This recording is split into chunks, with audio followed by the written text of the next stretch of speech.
We're not gonna force you until I finish this sentence. Get him! Because I can.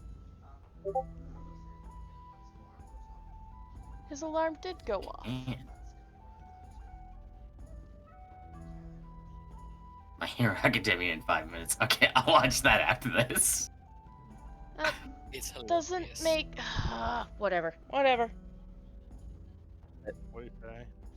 He'll get up when his alarm goes off. His alarm went off. Okay, well, I'm starting without him then. Fuck him.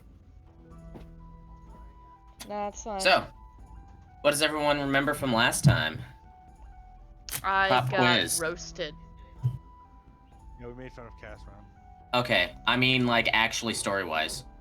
Nah, Castron no. gets roasted every time. Wait, you're not wrong. No, well, we were going to originally escort the wolf princess to the tribe with, like, something eagles. I should know their name. We're still doing that, but now they know why we're escorting. Yeah! Well, technically one of the days has already passed. After today, you guys would be leaving first thing in the I morning. did not hear you. Yeah. I know, you told me that. Yeah, so we're going to Yeah, I have did. to, the rest of the day to, you know, stock up on any other things we might want to take. Yeah. Fun times, fun times. Oh, So- yeah, we saw... Which lady? Okay. I did bad Yes. things. Yeah. Oh, so, yeah! Oh, yeah! To sum everything up, you guys were asked to do one of two things. To assist the Wolf Princess by helping escort her to the south in order to meet with the Chieftain of the Red Eagles, which just so happens to be a part of the delegation that was actually sent from the Red Eagles. So, sort of making that point moot, but it has to be official amongst all the elders and everything like that. So, she still has to travel there. Or to assist with some sort of creature that has made its nest to the northwest and is sort of the origin of all these ice mephits and things like that that are coming and attacking the city. You guys have sort of been like, why not just both? We might end up But this doing... one comes first. Yeah. During your time in which you were prepping, you guys made a little bit of commentary with Rakim the Red and his little entourage, in which you may or may not have found out the fact that he believes in the same god as Castron, or at least has some dealings with the same god as Castron. In addition to that, you've also encountered Kari, the Wolf Prince's sister, Irsa. Yeah. She took you back to her domain so that we could do a little bit of shopping for scrolls and the like. It was pretty clear and obvious the fact that you pretty much think of what you want to find, and the domain sort of just guides you to it. And then the unimaginable happened, in which one of you decided to not think at all. Sorry. And caused a small issue in which Irsa brought you along, partially just because of necessity and partially because she didn't want you guys to screw anything else up. And you saw in a sort of seemed locked part of her home, there was something that looked like as if it was chained by pure light. What it was, you guys don't know. She didn't explain anything. In fact, she just sort of looked over the chains, said she was going to have to fix something later, and then kicked you all out, pretty much.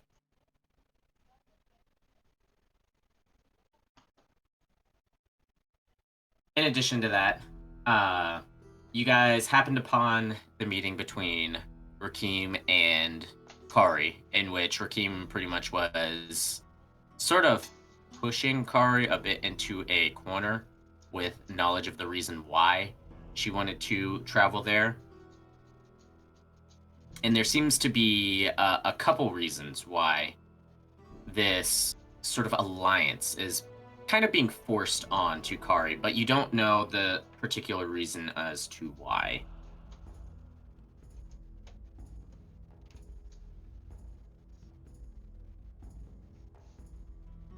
Kari didn't seem to really be affected by the little verbal slip-up that occurred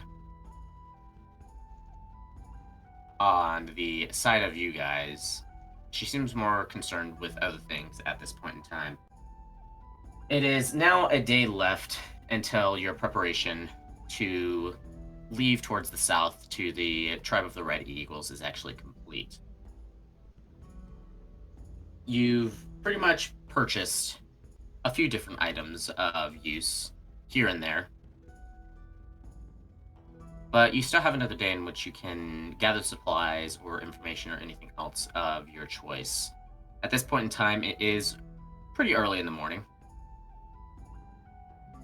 and you guys have a full day ahead of you. For this point in time, it is around 8 o'clock. Of course, if you have nothing that you actually wish to do, the day could also just be skipped by. Didn't we want to try and attempt to get more of those berries and herbs and stuff like that? Or at least see if we could find If any? you wish to. You could trapeze that off in the woods. That was my thought process, but remember, Eris is currently not with you guys. Why are you not with us? We went Because, to I bed. got the, Eris has been trying to decipher the strange book that she Oh, got. that's right. yeah. She went left And at like I'm the too crack damn- of dawn? Or are you just like still at the I was still at the home. You all left the home to go to Kari's place. And the second run-in with the Red Eagle delegates and stuff. wasn't that yesterday though? No. No, that was the Oh. morning. Oh, That okay. was the first thing you guys did in the morning. Sorry, I got the timeline wrong. Yeah. That's the reason why I ended with the fact that the verbal slip-up was known and you guys happened upon the That's meeting. Because right. that happened in the morning. That's right, because I told her we saw her sister. Got it. See, before we ended the session, Rakim, went up to you and asked you if you knew somebody, pretty much. Yeah. And that if you were guy. okay. Yep. You remember? Yeah. You on track now? Yeah. I'm on track now. I got on track. I know what I'm doing. Damn. Sure. Do we need to run down again? About to. He asked if you That's it. knew Belrog. Yeah, Beldrog. Oh, hello. With that, you guys now have, like I said, the day ahead of you. You've already talked to Kari. Eris is off in La La Land with her book that she may or may not be able to actually do anything about at this point. Probably not. I'm too dumb. That's fair. Bond, do you want to traverse the forest and see if we can find more of those herbs or anything that might be useful to us on the trek? We do that. I don't really have anything else to really do until. We're off to find the berries, the wonderful berries of rhyme. Sorry, I don't know why in the world that suddenly popped into my head. Alright, Bastion, what about you? Do you want to come with? Do you want to explore?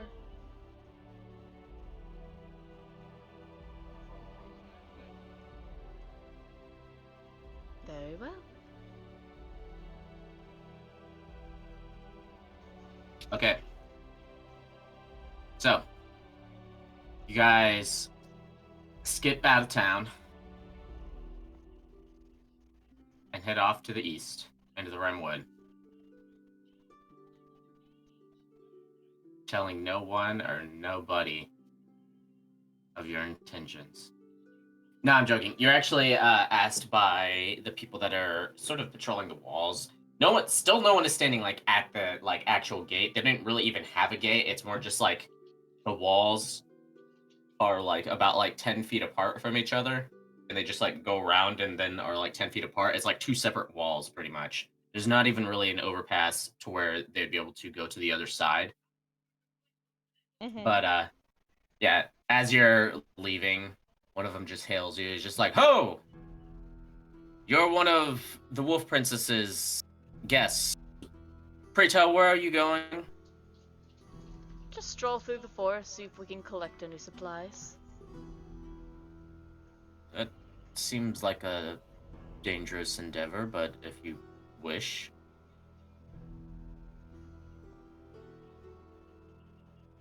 Just kind of shrugs his head. Or shoulders, just like, okay. Oh shit, he actually talked to me. Yay! And I like how none of you are going to tell me where you guys are going. Yep, no one told Eris. That's we didn't know fine. exactly where you were. Eris just stayed at your guys' Oh place. yeah. All I did was stay. Do you wanna go? Do you want us to go find you? I don't know. That's up to you. Are you gonna... It's too late. You guys are already left. Goodbye. Goodbye, Eris. Enjoy the book. Goodbye. Yep. Town has been skipped. Guards have given kind of their okay. Well, if you think it's too dangerous, is there a scouting party? A group that's also going through the forest for supplies, or did we miss them?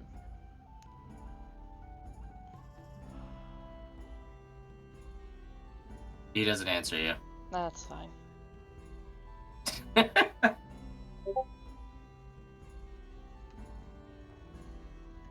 That's about right. Alright. They look like as if they're gossiping amongst each other as they're staring down at you guys.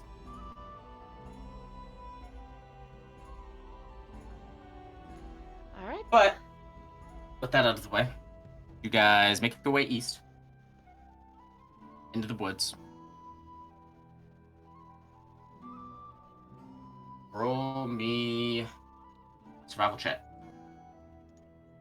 How deep are you gonna go, actually? Is what I should say. About maybe an hour out. Okay. Roll me survival checks. Oof. Back at it again with the thief. Ooh.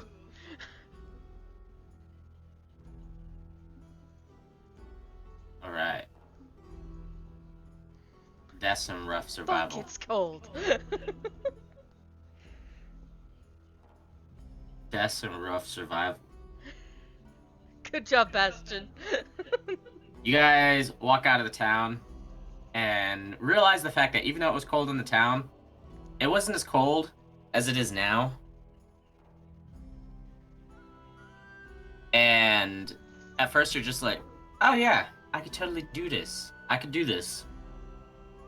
And then about an hour of your trek into the woods, where it's even colder than outside of the woods, it's like, no, I can't do this. I can't do this at all. And you guys are just really cold. You're not really seeing anything. There's just snow and very dangerous trees. Every once in a while, there's like a white squirrel that's sort of hopping around in the leaves and stuff like that, making its merry way. But you're not finding like any of the berries or anything like that. Well, I'm just full of bad ideas today.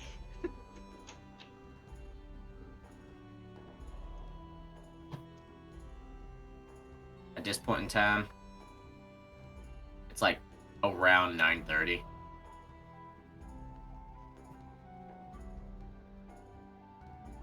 Well, we can keep going, or we can head back and try and find something else to do at the town.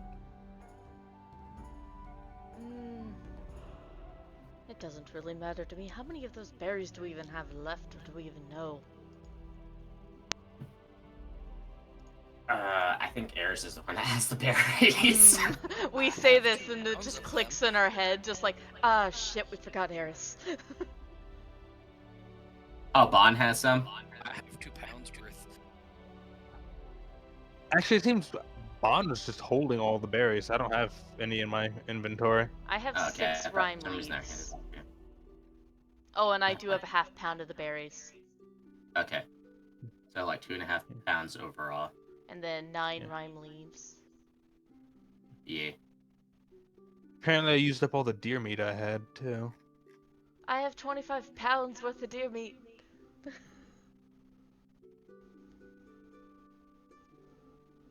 I don't think you were actually holding on to the deer meat because of how heavy it was.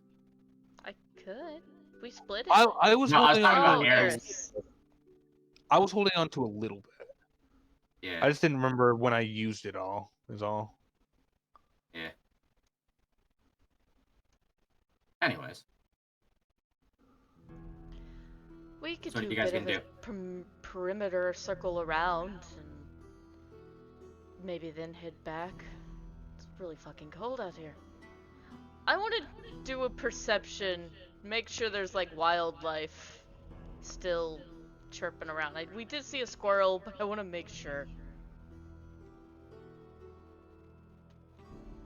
Okay.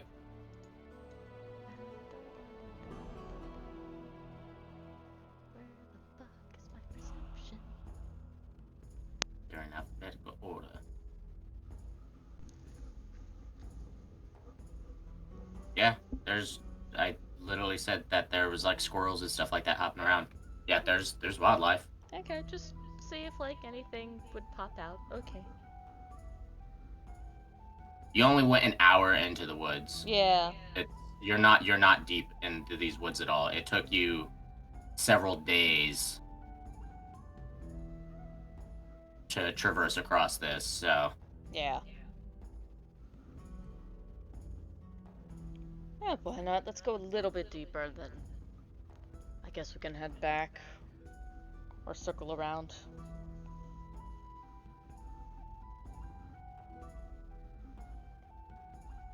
Sounds fine to me. Might as well push in a little bit further in. Okay. alright. Roll me some more survival checks.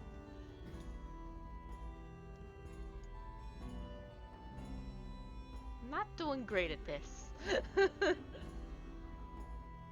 Oh, look at fucking Nice. Bastion. Hell yeah.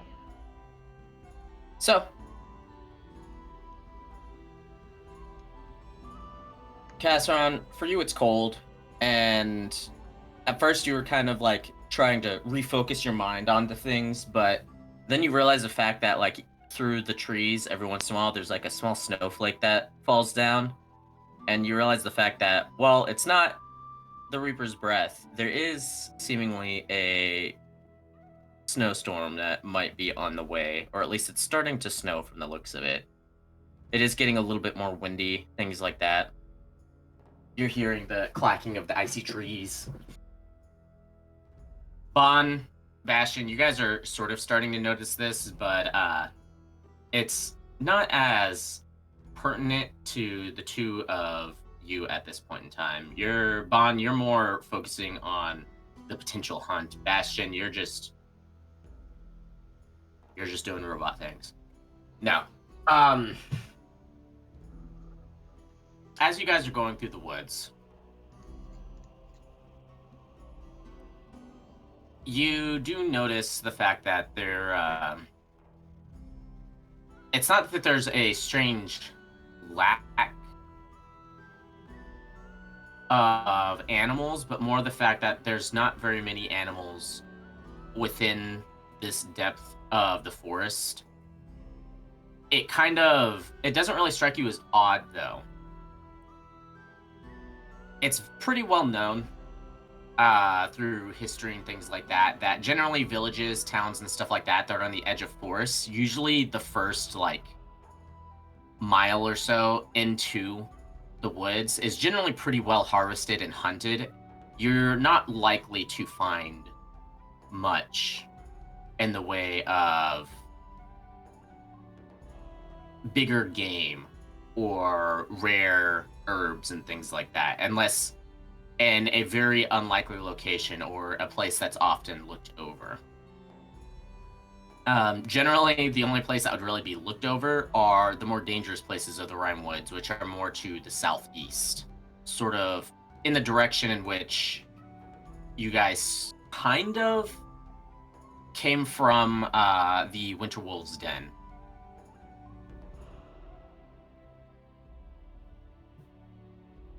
On top of that, Bastion, you've read a few books. And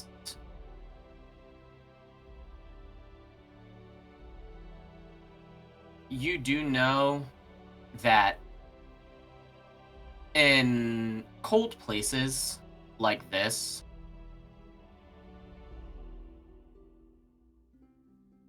whiteouts inside of forests and other things like that could be potentially dangerous. Snowstorms and forests could be potentially dangerous because generally you don't really have a place to take cover. The trees themselves act as minor cover, but they don't protect you from the cold.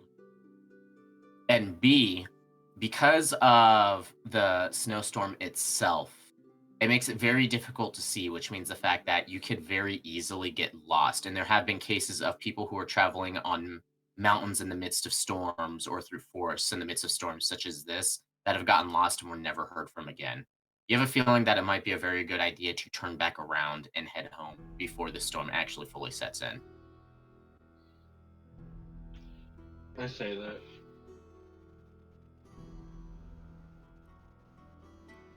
I guess it is snowing. Alright. Let's go.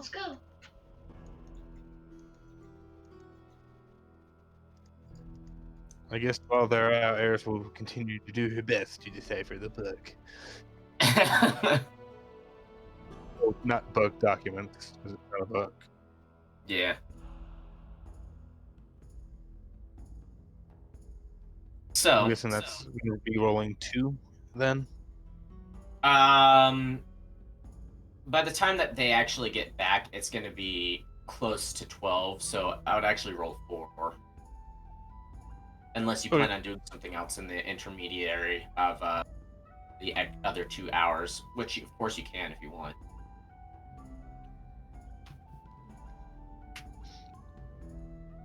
I'll roll 3. She'll take probably an hour break to just wander around. Okay. To clear her head from how annoying it is to decipher this stupid thing. Go for it.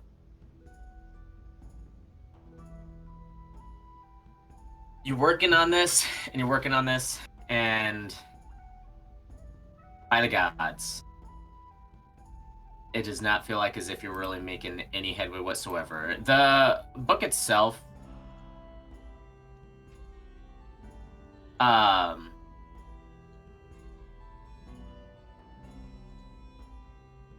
god, you got like, didn't you get 2 books? I got a where is it? Yeah, a book of the elements, which is like the elemental planes and elementals and stuff, and then Yeah. this box is of the encoded elemental documents stuff. So it's not actually a book. Okay. Yeah, okay. So I did remember that correctly because I almost said the wrong for a second there. But yeah, so you're looking at these, and you have a feeling that it's not any known language, or at least not any language that you've ever heard of. You've heard of multiple languages, like even though you don't really speak it, you know of the primordial language and sort of kind of the way that the script actually looks. You also know of other languages such as infernal and abyssal, celestial, things like that, and you kind of every once in a while seen like script or even like runes of like giant and things like that due to the treasures that your patron, your daddy dragon has. But this is like almost a strange mixed language, like as if it almost takes like the runes of the giant and sort of like forms into its own language at the same time, but in like a sort of like celestial or infernal script. It's really weird. You can tell the fact that this is heavily encoded, but you're not sure on how to break it.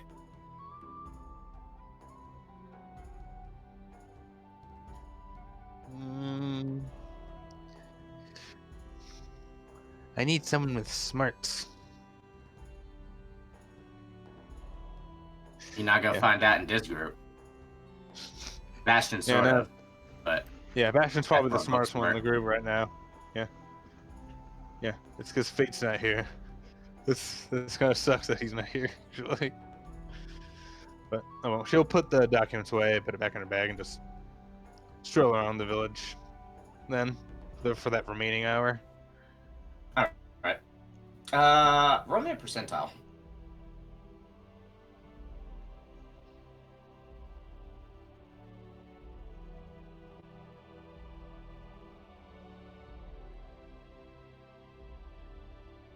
Seven Okay. and a half.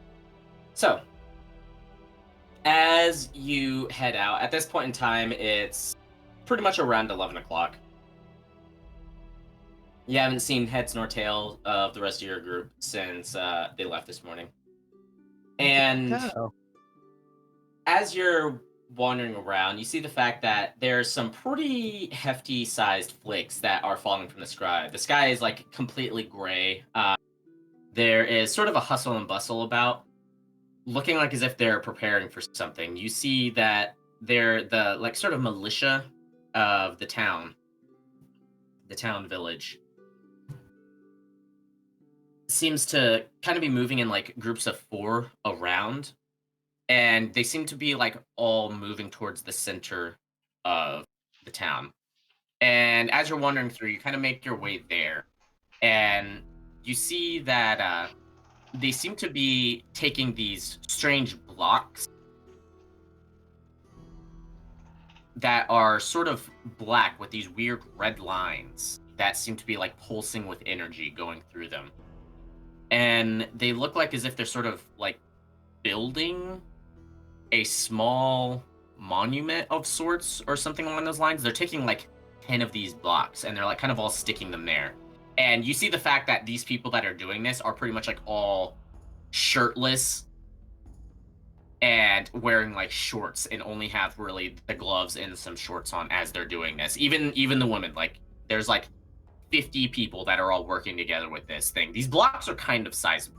They're about like half the size of a average human's body, about like 3.5 feet tall and 3.5 feet wide, as well as 3.5 feet deep. They're pretty sizable blocks. Yeah, there's no And way there's I'm about- helping with that. Yeah, I was about to say, it looks like as if there's 2 to 3 people that are lifting up each of these. And as you sort of push through to get a bit of a closer look, you feel like as if you're like back in the foresty jungle area of your home, as it feels humid and hot.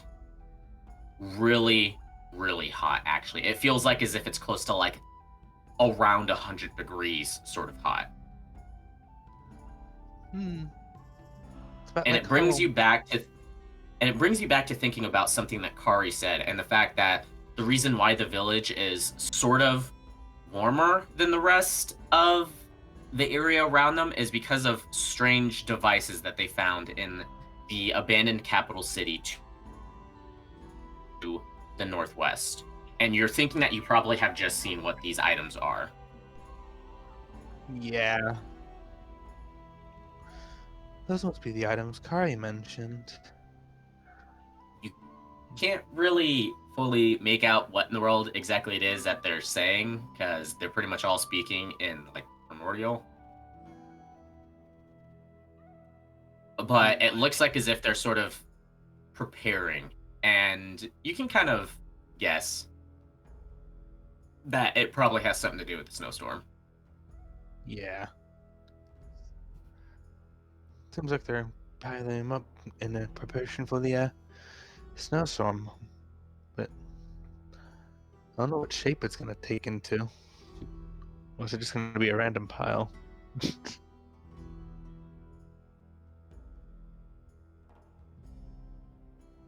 During this point in time, the three of you have exited the forest at this point. It's snowing a lot more heavily. It's not so hard to the point where you can't see, but it's starting to get to that point. The wind is starting to pick up quite heavily.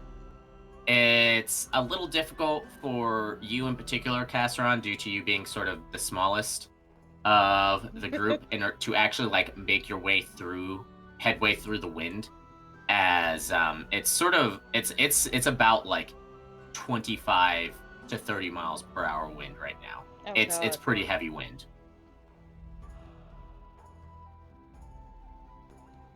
I am going to need you to make me a strength save as you exit out of the forest into the plains area Oh, boy. outside of the town.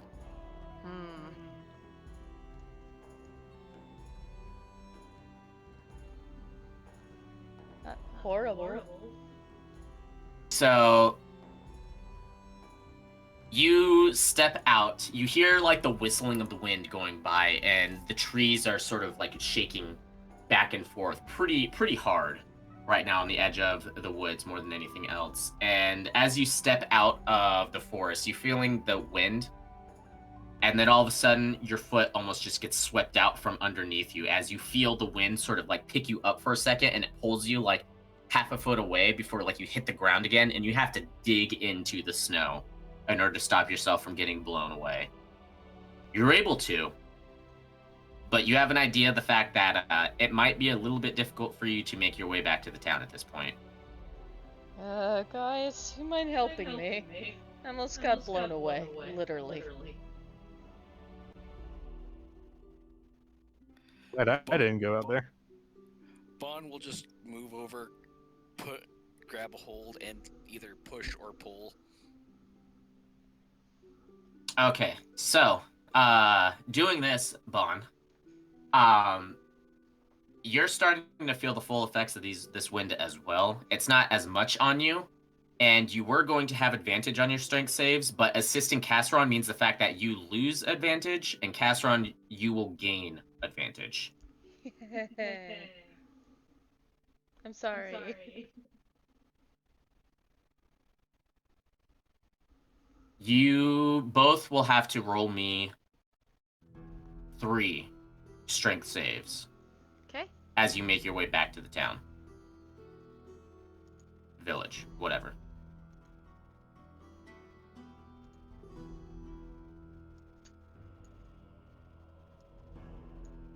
Don't forget your advantage. Yeah, you the advantage button. Oh. Oh, yeah, advantage. I'm sorry. I guess I will do that. So a 14, and a 12. Well, with their minuses. Yep. Oh boy. So, you guys are making your way back. Bastion seeming unaffected by the wind due to weighing like naturally 400 pounds. Plus gear. You guys are having a bit of difficulty. As you guys are making your way across, you feel the wind pick up a little bit heavier as you guys are going, trying to make your way across. Your vision is starting to get more and more whited out. It's getting very difficult to see. You're sort of just like heading in the direction of the village town that you can sort of just barely make out from the snow. And as you're doing so, Bon, you slip on a patch of ice that was sort of like hidden by the snow that's coming down, and you slip and the wind picks you up and starts to drag you along. I need you to make me a dexterity save. Castron, I need you to make me a dexterity save as well, as you actually still failed. Got it. Oh no.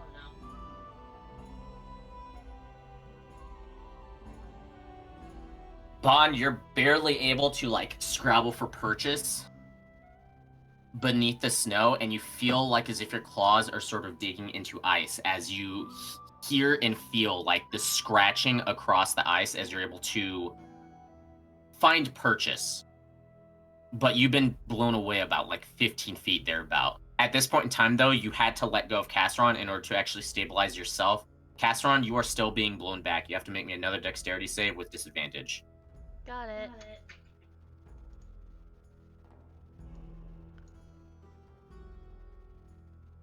Oh, fuck.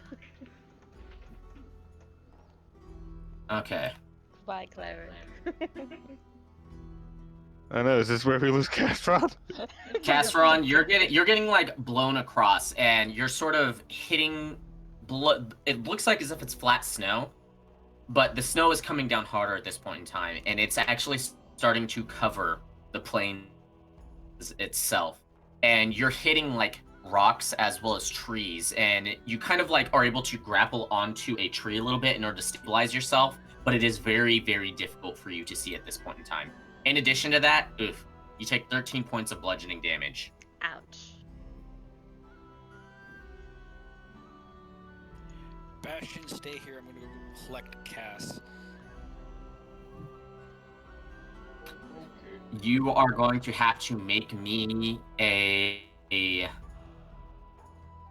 survival check, as you just barely saw Castron get blown by you, and you didn't really see fully where Castron actually got blown to.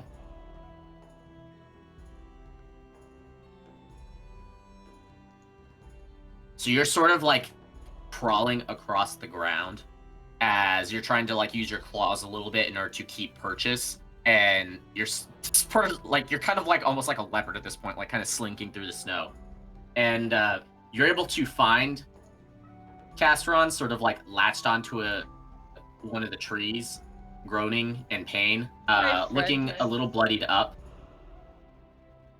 Hi, friend. It's awful out here. Yes, it is. I'll go ahead and grab Casseron and then tie a rope to him. And he's just gonna be like, Okay. guidance.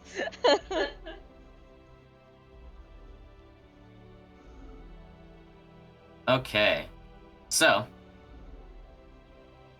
I will need you both to make me an additional strength save once more as you guys try and make your way back towards the town, but I also need you to both roll me an intelligence check, as at this point in time, the storm has fully picked up, and you cannot actually see the village town anymore. Alright, well, if we made it back to Bastion, I would then tie us to Bastion as well. So are you going to try and find Bastion first, or you're going to head towards the town? Well, I did tell Bastion to wait for us to come back. Okay, so you're going to find Bastion first. Roll me a survival check to try and make your way back along the path. At this point in time, your footprints have sort of already been swallowed up by the snow. Fortunately, though, is the fact that If we're Wanderer. yeah, that's part of the reason why I didn't have you roll with disadvantage.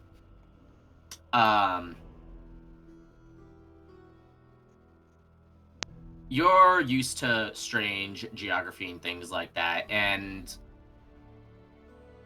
in addition, you know the fact that you pretty much just have to head back the exact way that you just came.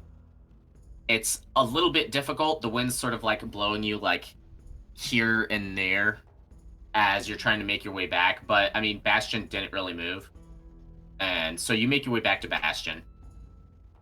Also, you have guidance now, so any ability checks you make with plus a d4. Yeah, so you're making your way back to Bastion. I still do need you to make me, both of you need to make me a strength save as you make your way back towards Bastion. Nice. I'm having a rough time.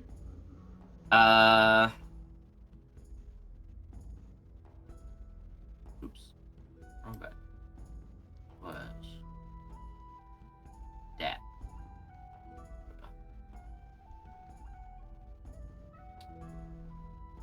So, as you guys are making your way through the storm, you're kind of trying to keep a little bit low. Castron, you lose your footing. The wind sort of picks you up and sort of tries to drag you along. Bon, you're able to, like, dig in. It drags you, like, a few feet back, but you're able to gain purchase as Castron kind of, like, flumps back into the ground. The snow softens the impact, so you're not actually taking damage from this one. But, you do hear the rope sort of groaning in the wind. As it seems like as if the rope was not really made for these kind of temperatures, really. And not only that, but it is now being very stressed out by the constant tugging and pulling of it. You make your way. You do find Bastion, finally. Just standing there nonchalantly in the wind.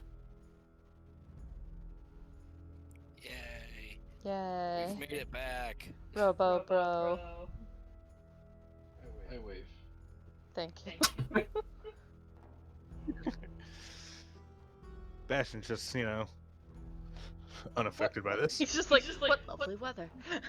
Well, when you naturally weigh 400 pounds, and then you You're have not like moving. 200 pounds worth of gear, like, you gotta have like a hurricane or tornado on top of you for that to actually move you. Bastion, that's can what you I said. please help us? I'm literally being flown away by the wind. Blown away by the wind. Imagine if you had wings. I may have had you have to roll that with disadvantage. I'm not Lunara. Anyways, so you tie the rope around Bastion. I'm guessing you guys try and make your way towards the village at this point in time. Yes. The village town. I'll need Bon and Casseron to still make me strength saves, but with advantage. But I need all three of you to also roll me an intelligence check. Guidance. Yay, trees. Oof.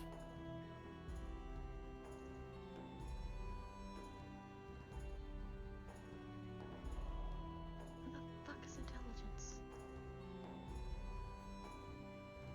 Oh wait, what am I doing?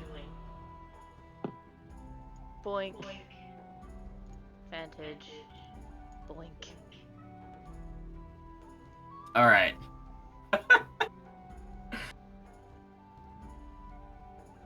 So you guys are slipping and sliding your way through. You kind of sort of start to get lost a little bit, and Bond's just like, no, it's that way. And then like the wind sort of like hits him from the side, and he sort of just like flumps to the ground, which then like drags Casseron into the ground, and Bastion's just kind of like, bro, what are you doing? And waits for you guys to get back up. The wind is tossing you guys around all over the place at this point in time. Due to Bastion not really having moved, you kind of have an idea of the direction you're supposed to go, and Bon, you pretty much sort of like have like the direction memorized. You are making maps. You're used to making maps using weird landmarks and things like that in order to go through. You're a traveler. So you're able to somewhat, through memory, make your way through all of this and the general direction you're supposed to. I will need you both to make me another strength save as you're making your way back to the village town, though. Hopefully one last one. My goodness. I'm having a rough time.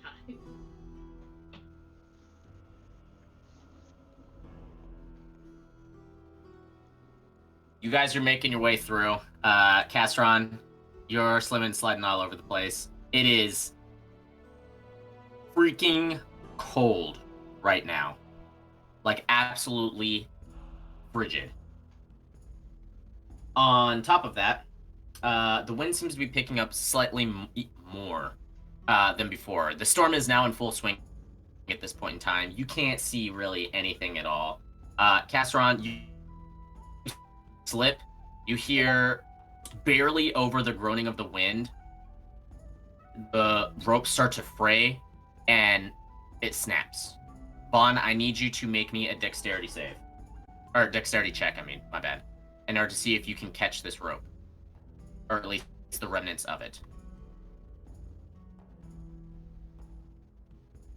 You sort of like blindly grapple at the rope and miss it.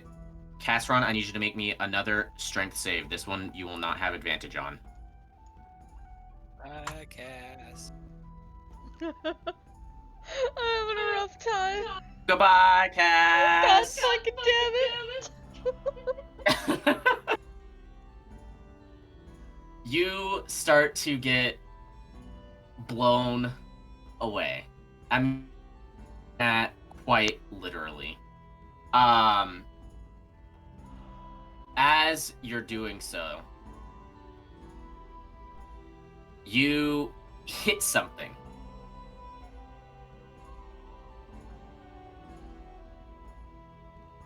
And, well, it doesn't even matter. The amount of damage that you're going to take from this, even the minimum, was actually going to knock you out. So you hit something and you fall unconscious. The only reassuring thing that you feel as your conscious slips away from you is the fact that it felt like as if what you hit had some warmth to it. And Vaughn, Bastion, you guys are nearing the gate of the village as you hear a sort of scream from Casseron disappear into the storm.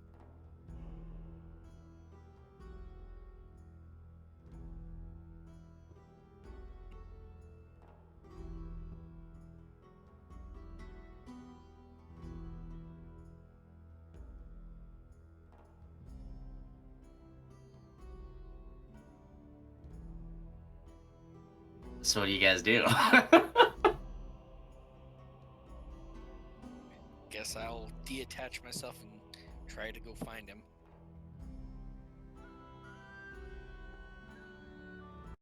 All right.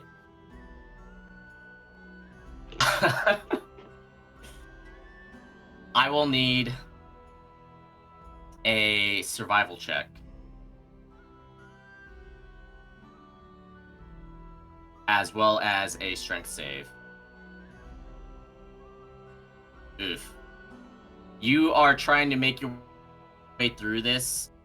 The storm now in full swing. You are getting buffeted by the wind as you're trying to make your way through it. You're kind of trying to keep low to the ground. It's not really working too well at this point in time.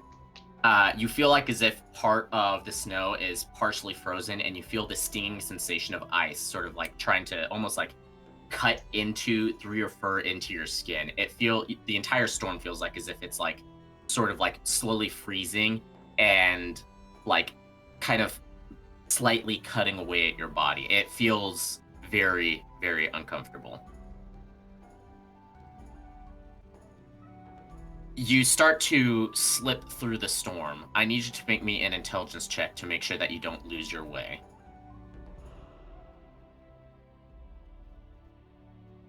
As you tumble through the storm, you have no idea where in the world you are. You kind of were getting like blown around. Up became down, left became right. You sort of like hit into a tree. Hello, Faye. Taking 5 points of bludgeoning damage as you do so. And you catch yourself, but you don't know where you're at. You don't even know which direction the wind just took you. At this point in time, you have two choices. You can either continue trying to look for Casseron, or you can try and find your way back to the village. But either way, I'm going to have you roll at this point in time a survival check with disadvantage. Sounds about right. Well, I'll make one last attempt on Casseron. Okay.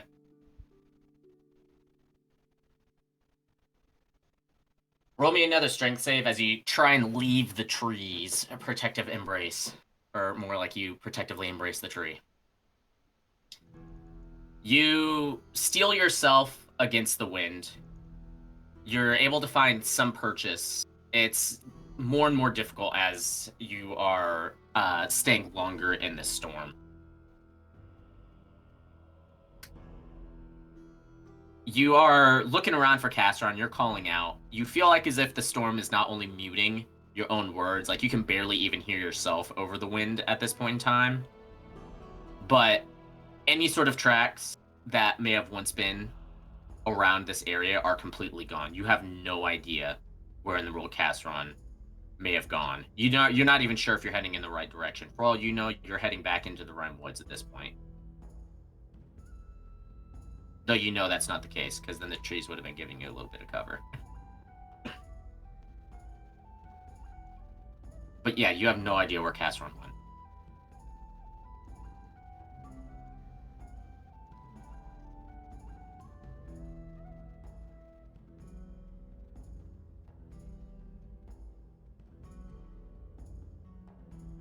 Well, if I have completely lost track of him, then I'm going to just attempt to make it back to the village. Okay. So, roll me a second intelligence check. Unfortunately, this time with disadvantage.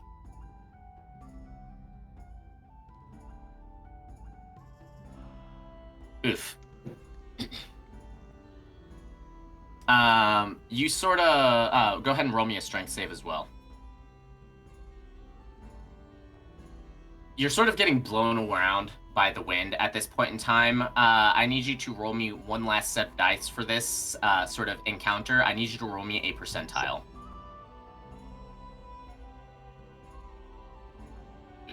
As well as take another 5 points of bludgeoning damage. Castron just got really unlucky with that first roll. Almost all those were max.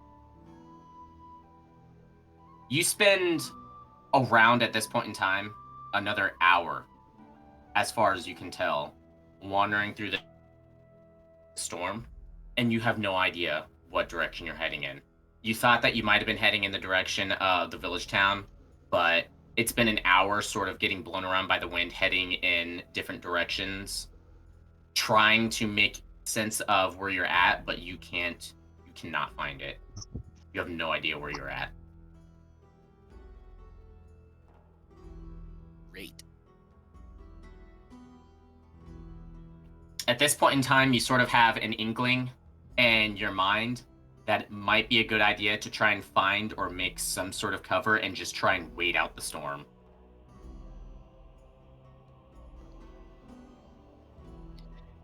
Well, my best bet at this point is just to dig down and kind of bury myself up for what I can. All right. Roll me a survival with advantage.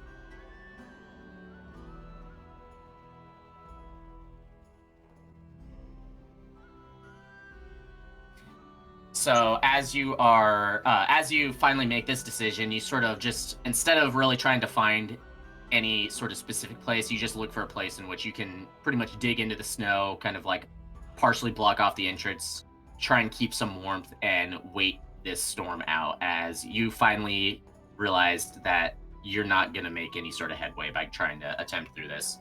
You're able to do so. You make yourself like a little bit of a home.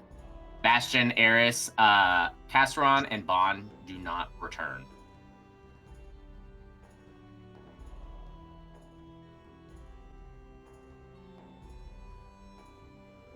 Yeah, Eris is already a Bastion's little just worried. sitting Like, there, where'd they? buffeted by snow.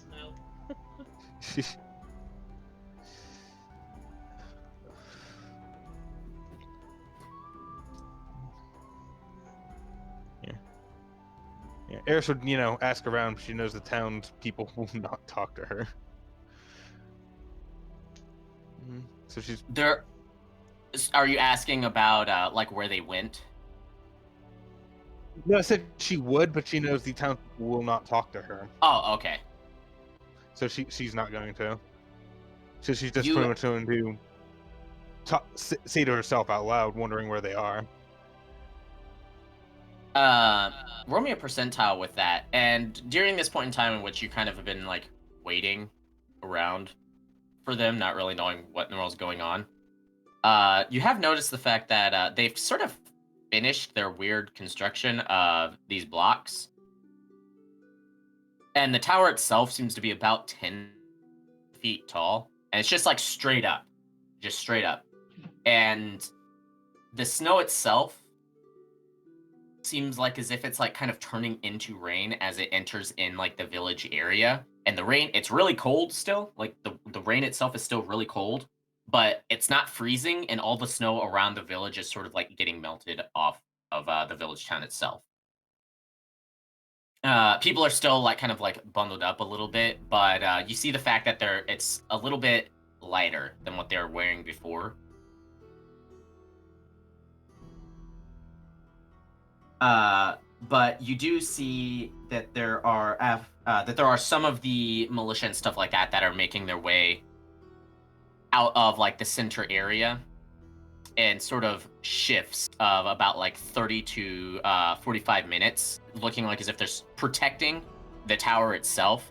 And as you're saying that, there is a specific guard, militia guard, that sees you saying that. It's just like, oh, you're one of the Wolf Princesses, yes, correct? Yeah. Your friends have still not returned. Mm.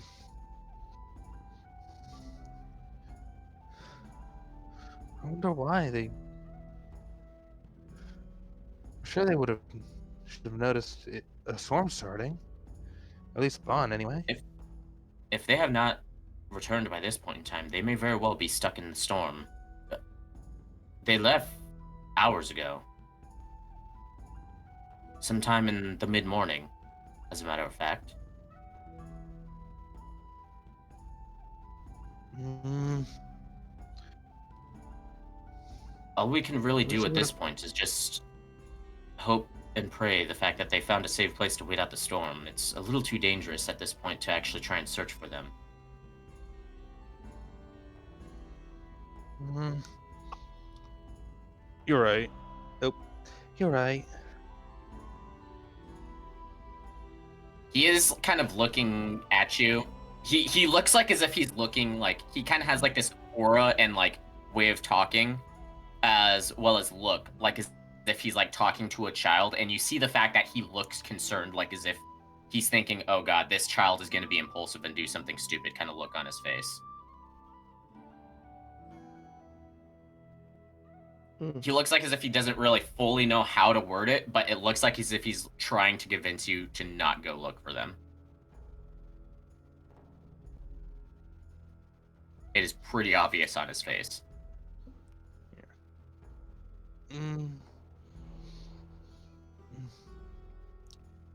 Eris will shake her head. I'll wait until the storm settles down before trying to find them. You see his face sort of look a little bit more relaxed as he gives out a bit of a sigh. That would be a good idea. No point in possibly endangering one more person, yes? Yeah. Don't worry, we're going to be guarding the wall. If we see them, then we'll send them your way. Thank you.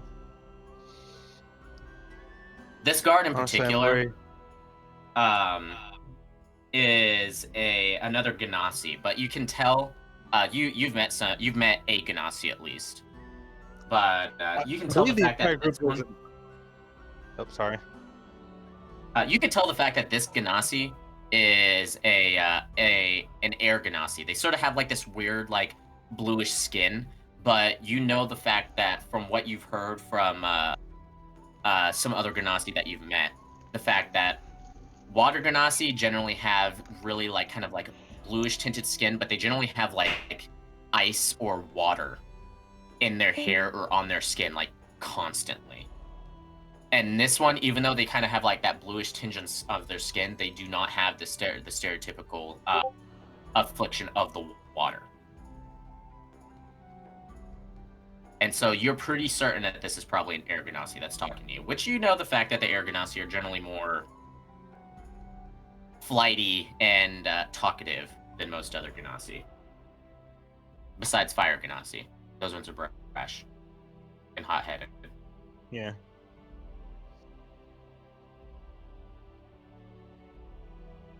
But yeah. Bastion, a little while later, a guard, like, kind of peeks over the wall, sees you kind of just standing there at the gate, since I'm guessing you still haven't moved. That's correct. There's just, like, a rope that's sort of, like, flapping in the wind behind you. What in the hells are you standing there for? Get inside the walls, you fool!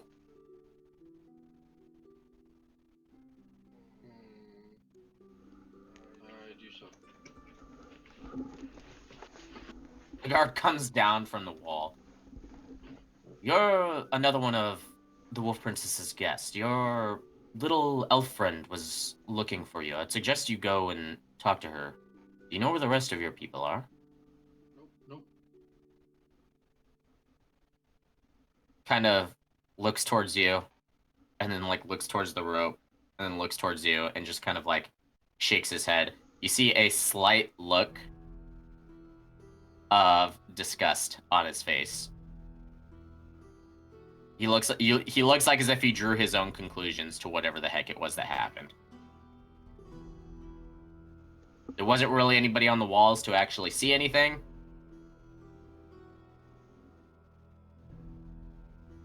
But yeah. So do you make your way over to Eris, I'm imagining? Yeah. I just Okay. probably wouldn't notice the look or anything like that. Okay. So Eris, Bastion finally shows up.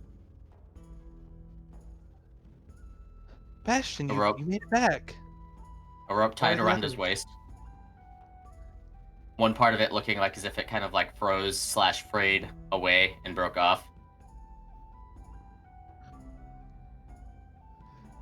Was the storm that bad that they got blown away, even though it looks like you were tied together? We were almost back. Castron decided to fly away, and Bond went to find him and never came back. Hmm.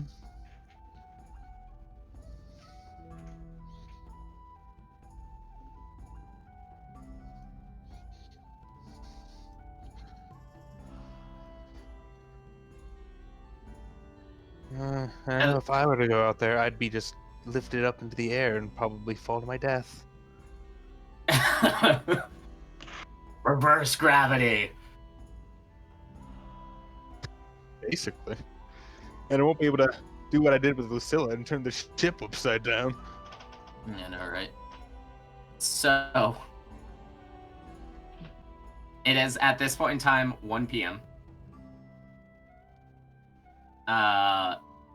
Everything around the outside of the village's walls is pretty much a wall of white at this point in time. Inside the village, as well as like kind of like a dome overhead, it looks like as if there's like a protective bubble on this place. As the snow itself doesn't seem to actually be able to make it in. The snow that does actually come in seems to melt, and so there's like this sort of like not really heavy but not really light rain. It's sort of just like a moderate rain that's sort of coming down. Reminds me of Avengarde. A little bit, actually. Except for this rain is a lot colder. The rain in Avengarde is sort of on the warm side. Sort of more like a spring shower than anything else.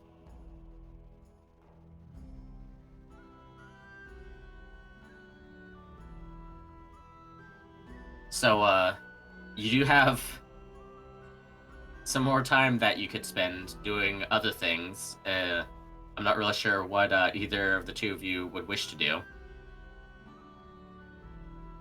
Hmm. More reading, I guess. Okay. I guess Eris will head back to the where we're staying and just head inside. Look out the window, just waiting for it to end. Okay.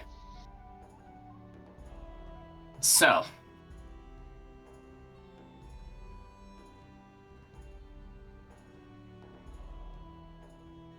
you guys sort of hole up and do your own thing, waiting for the storm itself to end.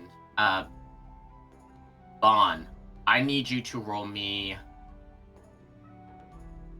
4 Constitution saves. Oops.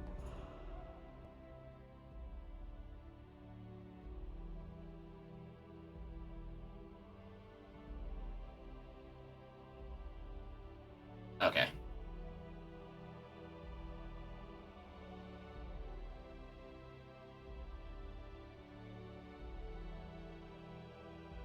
So, this storm rages for hours and hours. In fact, it actually rages for as far as the 3 of you can tell for the rest of the day. It doesn't really ever die down. And Bon, you're sort of like trying to fight off the cold and tiredness. But at some point in time, you do fall into a sort of slumber.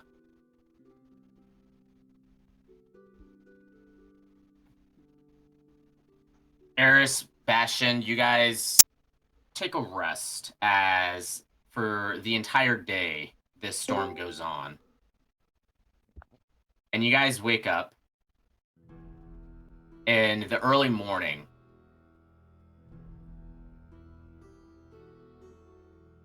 And while it is still snowing, it's not a full-on storm at this point in time.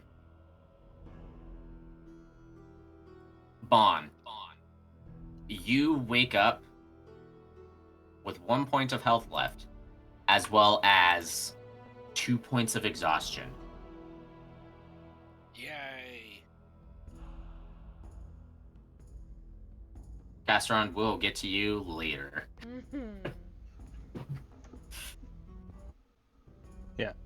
Eris is going to immediately head out once she notices that it's clear.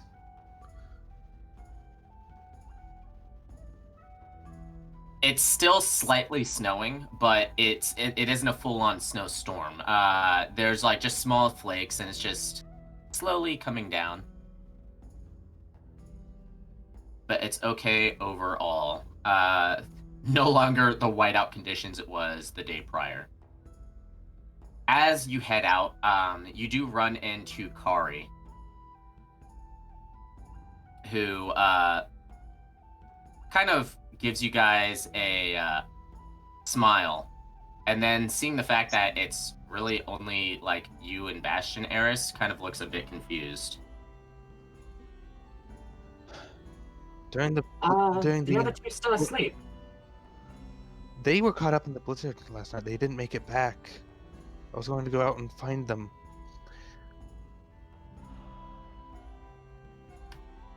You see a look of surprise and then a slight look of annoyance, as well as sort of a look of worry go across her face. I guess this means the fact that we should probably try and do a little bit of looking for them before traveling. But unfortunately, due to schedule's sake, I won't be able to give too much assistance in actually looking for them. She looks kind of conflicted. She looks like as if she does actually want to find the other two, but you can see that she's also worried about other things at the same time.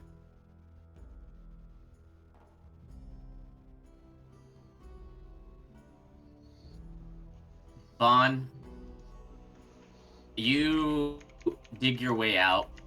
There's probably a few feet of snow at this point in time that has sort of like pretty much covered up where you were.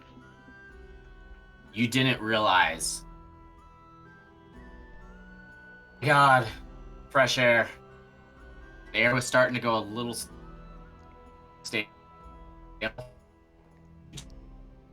You You are cutting out bad. You're roboting heavily. go ahead. Yeah.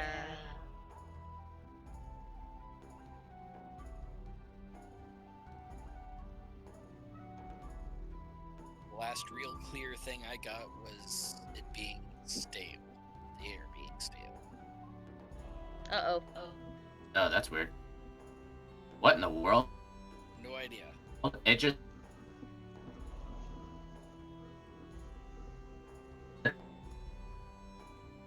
like everybody just lost connection. Hello?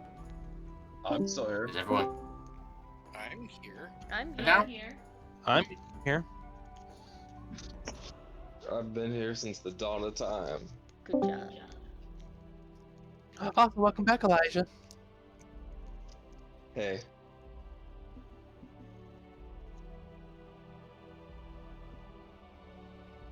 I think everything's good.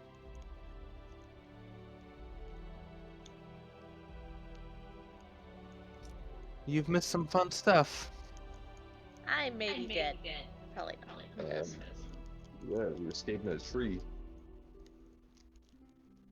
From what I heard. Sorry, what'd you say? You guys are escaping a tree from what I heard.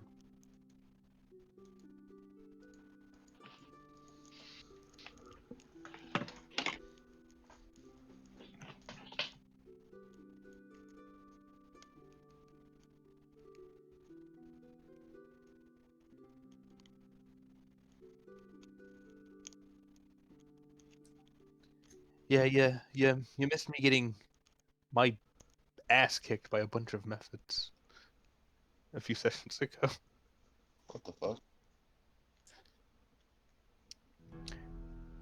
Yeah, I exited a fog cloud, and pretty much right after I did, Ice Mephit after Ice Mephit after Ice Mephit came out and beat and all attacked me. Yeah, I definitely missed that. Oh yeah.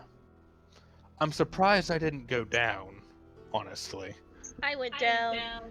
You're just a tough little girl, Matt. They can't touch you.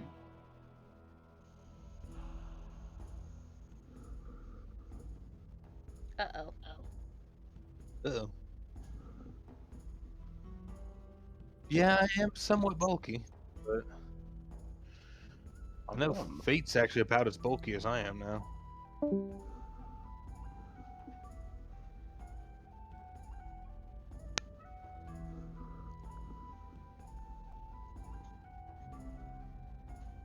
Fuck. Oof. I kind of regret suggesting we try and go find berries now. Let's look at the state of the party. Hello? Oh my goodness. Hello? Yeah, I can hear you guys. What the hell just happened? No idea, but we can hear you now. Well, at least I can hear you. I can hear you. Yeah, I don't know. Like, my internet sort of like kind of chopped for a second there, and then all of a sudden Discord just died. Like, I couldn't connect to anything. I disconnected, and then it wouldn't let me reconnect. Like, I literally could not reconnect to the party chat or any chat for that matter. I've had that problem a few times. It just takes a complete shutdown of Discord and then reopening it back up fresh. Yeah, that's what I did. Making sure your internet's back on too. Yeah, I disconnected from the internet for a second there, which is the reason why everyone got disconnected from Fantasy Grounds, is because I disconnected the internet just in case that was the issue. We did. I don't think any of us saw a disconnection. Yeah. Really? I'm only seeing Bond's still on here. I'm on here. Yeah, I got kicked out and then I re-logged in and I'm the only one in the. Oh shit. Yeah, let me just leave and I'll come back in. Yeah, it was showing me still in. Yeah, That's I'm having to just manually leave, I guess, because I just Yeah. tried rolling something and nothing happened. Yeah, same. Yeah, I think it's just because I had to disconnect from it. I tried disconnecting and then it still wouldn't let me connect. That was weird. I haven't had that happen on Discord. I had it to where Discord just straight up like wouldn't work, period, and I had to like reinstall the entire thing, but you know, whatever. I haven't had Anyways. anything like that yet. You broke it. I did. I'm just too good. So as I was saying before, I heard what you guys were saying, but apparently you couldn't hear me, like, at all. Bon, you get out, you feel absolutely exhausted. You're suffering from frostbite and several other things. Your joints feel all achy from like being like frozen stiff in place. You make your way out. And you see the fact that like off in the distance, probably a few hours travel, you can see My big beautiful what ass. is probably the Rimewood, but you don't see the village town at all. You're sort of in this like kind of hill area. There's sort of like hills here and there, and you can see off to your south that there is mountains. Roll me a history or survival check. Probably survival for your case. Not that that helped any. You haven't really seen a map of this area that you're specifically in. Go ahead and roll me an intelligence check, as you're kind of trying to get your bearings. Oof. Nah, I'm done. Yeah, you're sort of done. Like you barely made it out of this storm alive. You kind of felt like as if you probably should have died there, but you barely survived through all of that. You have no idea where you're really at. There's no real tracks anywhere. You don't really know whether you're supposed to head north or south at this point in time. You just know the fact that there's mountains to the north and there's mountains to the south, and then there's sort of a forest that kind of blocks off the freaking like very eastern side of this country from the rest of it. And you're on the western side of the forest still, so you know that's good.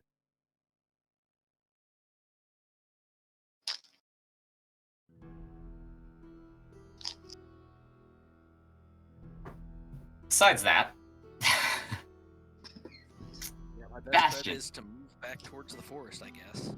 yeah. Bastion, Eris, Kari, along with the Great Wolf, sort of finish up their preparations. And they promise you about an hour or two at most of attempting to help you find your two friends. But other than that, they wouldn't really be able to give you much more assistance. Thank you.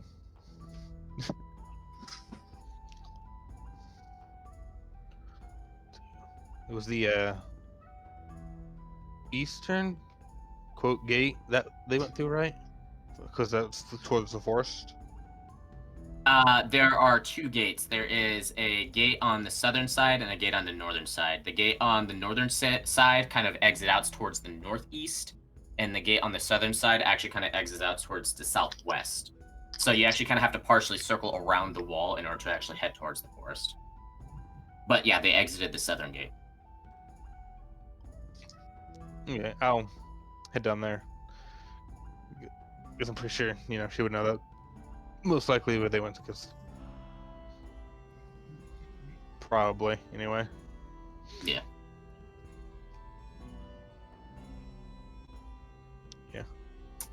with all that, And I'll start yelling out their names. Bon, Alright. Castron. Don't leave me alone with this weird, unfeeling machine. No, I'm joking.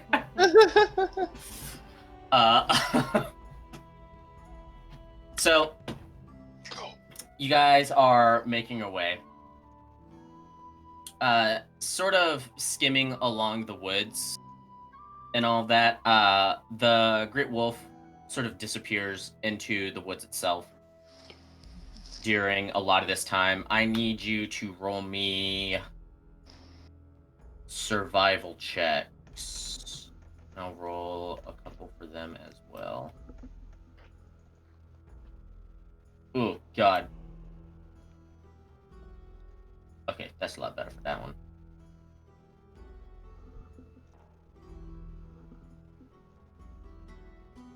Oh, shit's Nice. sake, That's hell one way to yeah. come back. Oh wow. Everyone always forgets about the necromancer in the back. So But I will there's too.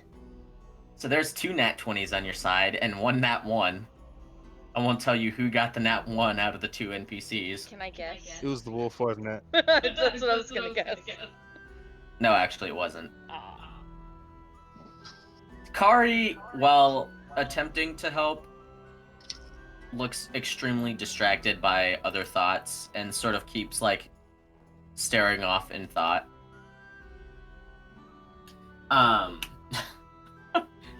The wolf does return after about an hour and goes from this sort of like winter wolf height back to his like great gigantic height that towers above the trees and slowly shakes his head. Your friends did not enter the woods, or at least not after the storm fully started. If they're anywhere, they're most likely out in the plains somewhere, hopefully taking some sort of refuge.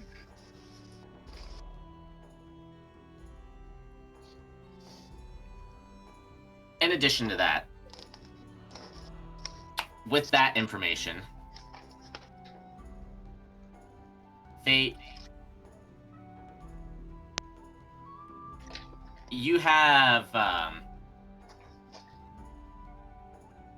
this sort of like intrinsical understanding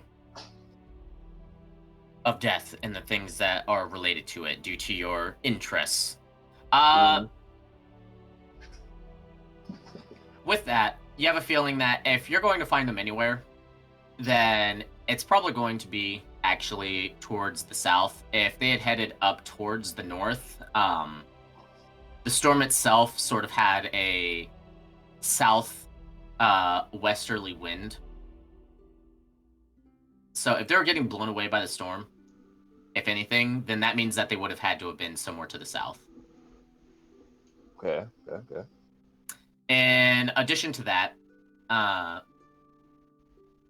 you know of several ways in which to sort of not become a corpse in storms such as that.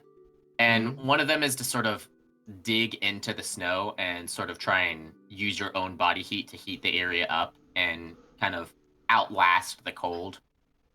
Yep. You have a feeling Bon might have had the smarts to do that due to his more wild-ish nature. Not 100% sure on Casseron. Casseron seems more like a city boy.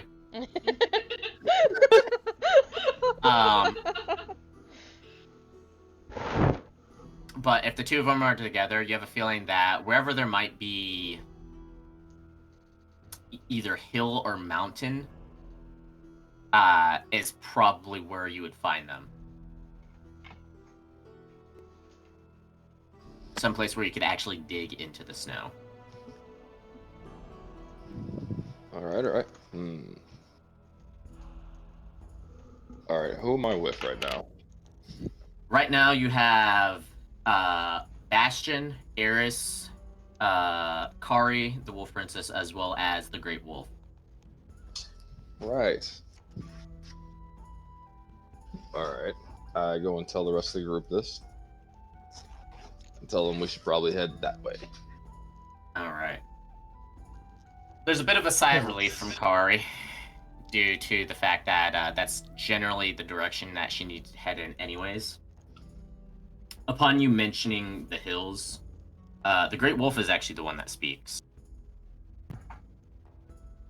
It would probably be too far for them to have actually made it to the mountains without perishing to the storm. So the hills are the most likely place that we would find them. There are hills before the mountains that are directly to the south, somewhat bordering the forest. But there is still a chance that further south they could have taken refuge within the trees. I'll keep watch within the wood.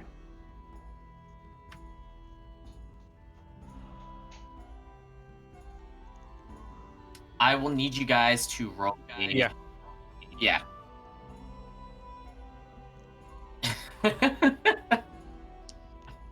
Yeah, he That's has fair. a voice changer. It's fun. Yeah. No, I was just talking about the wolf talking, but yeah. Oh! It's fun. Yeah. I figured that's what you were talking about. Kari's just like, yeah. It's all right. Castron's a city boy. Yeah. Okay, That's true. I'm not here. Yeah. I'll need you guys to roll me another survival check. This time with advantage, though. You guys sort of know what it is that you're trying to look for. I will roll Billy Bard for him because he's getting himself coffee. I did slightly better. They both Hell. rolled the same number. That'd be worse.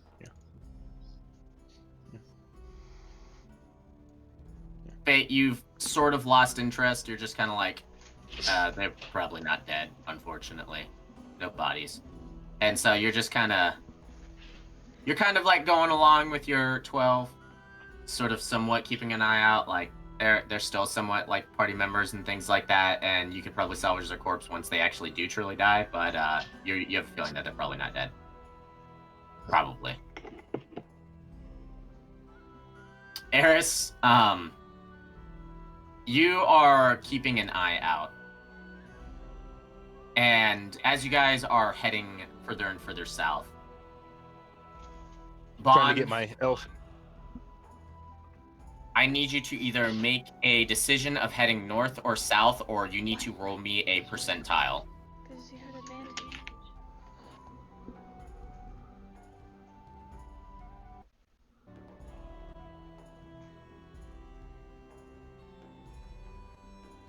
I mean, for how he's feeling, this makes more sense.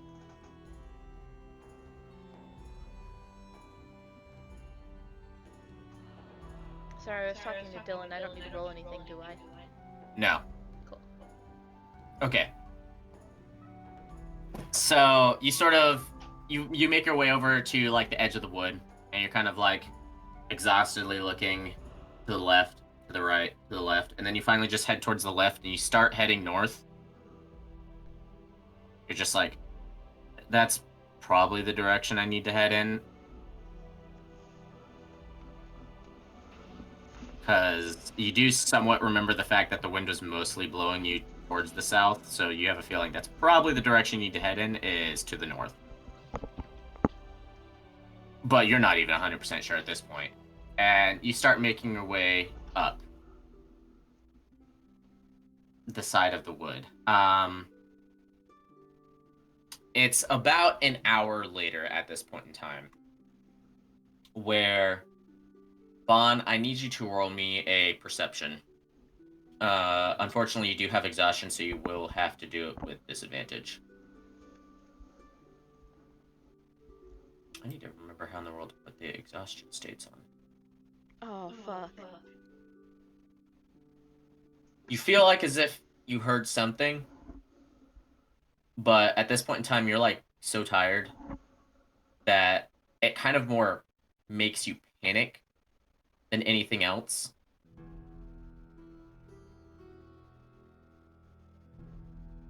And you stop in your tracks. I need you to roll me a wisdom save real quick.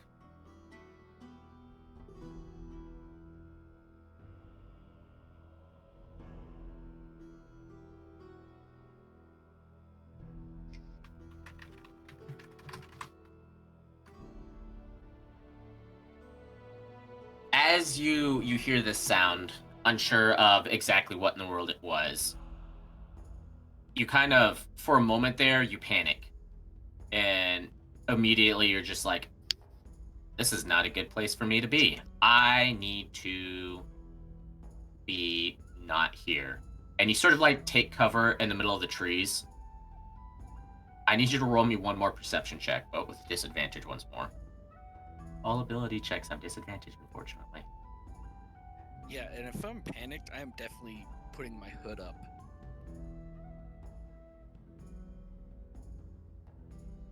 So let's make it even harder to find me.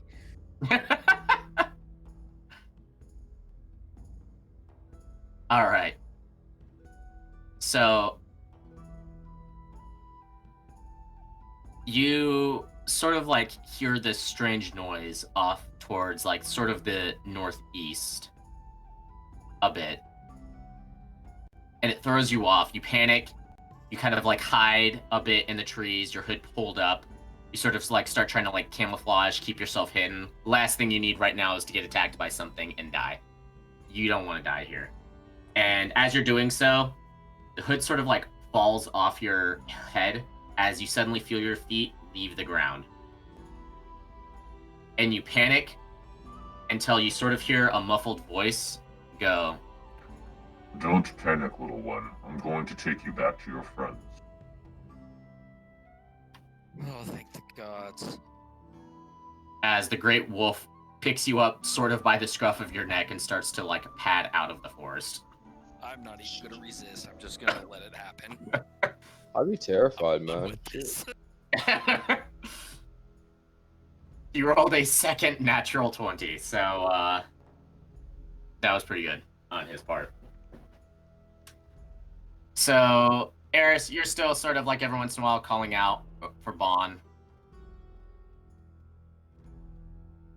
And during your travel south, you suddenly see the Great Wolf sort of like meld out of nothing into existence, sort of, and has a small figure in his jaws and slowly puts him down as you see a very ragged, sort of black and blue Bon being laid down in front of you, looking very, very unhealthy. Oof.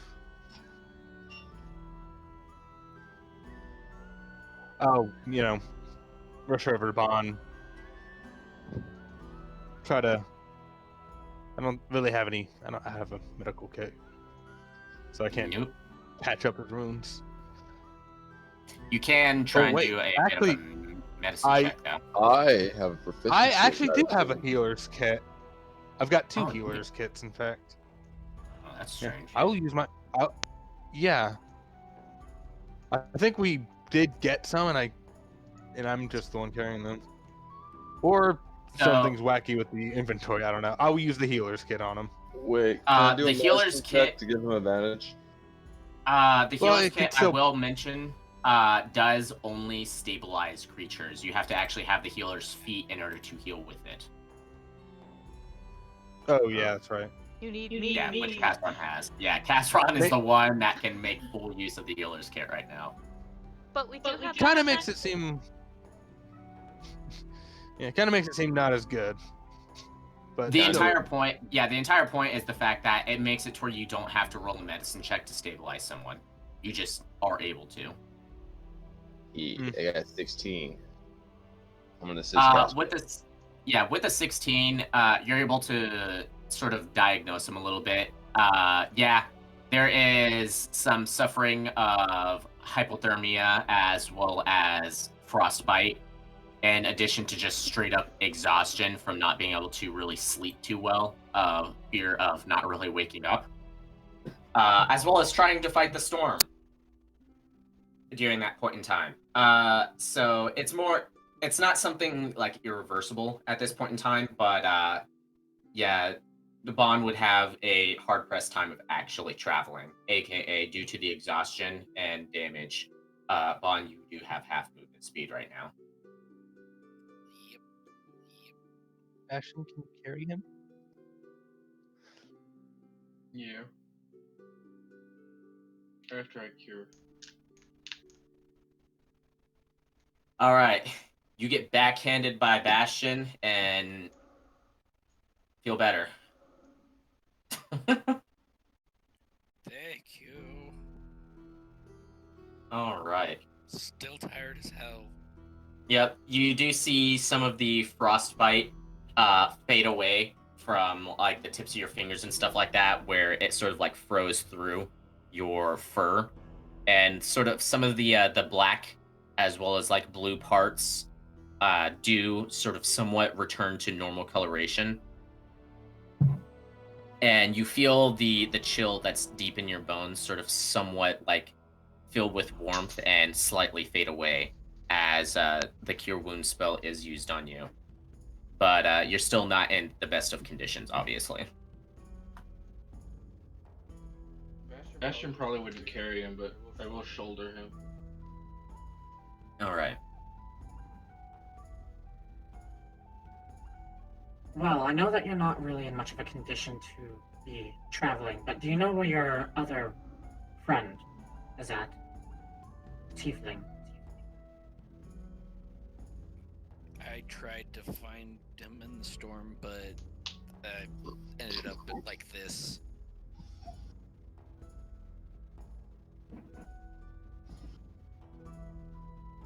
Very well.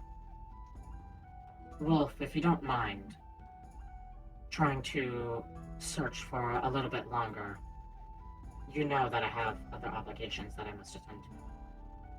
I understand if the rest of you wish to search for your friend, but I need to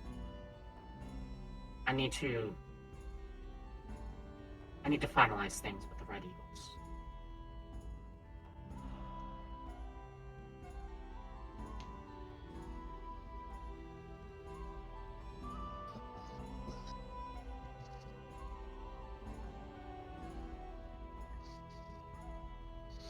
If you need to go find Cass, I can stay with her.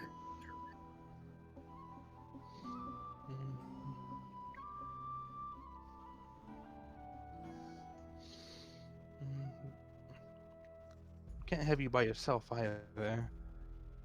Should be a couple of us. At least staying with you as well.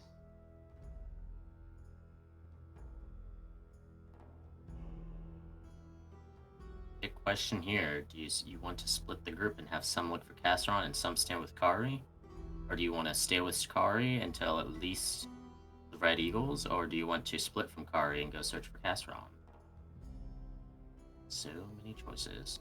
Or we just abandon it altogether and just, head off into the great beyond. Yeah, we can do whatever.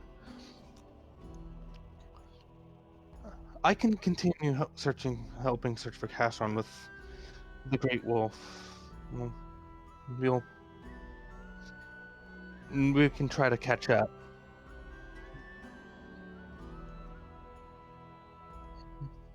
I'll stay with Bond.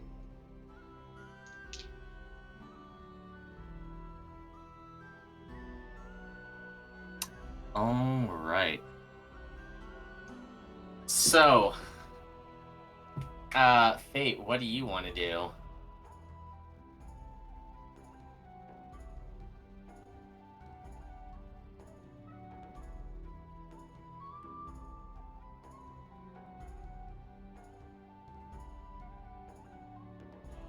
You want to stick with Bon, Kari, and Bastion, or do you want to go with Eris and the Great Wolf?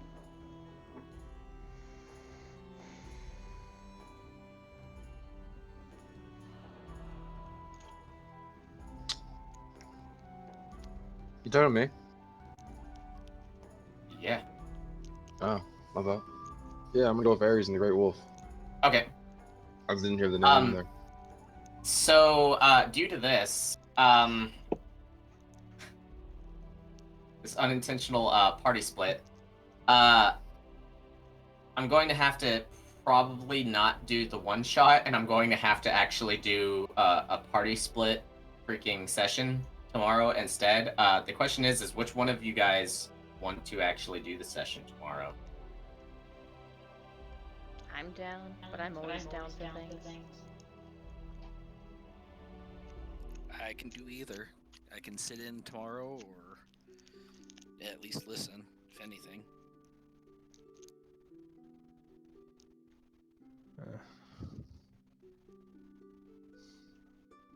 See, I know tomorrow will be my Friday, but Fridays I'm actually really freaking tired when I get home. Too.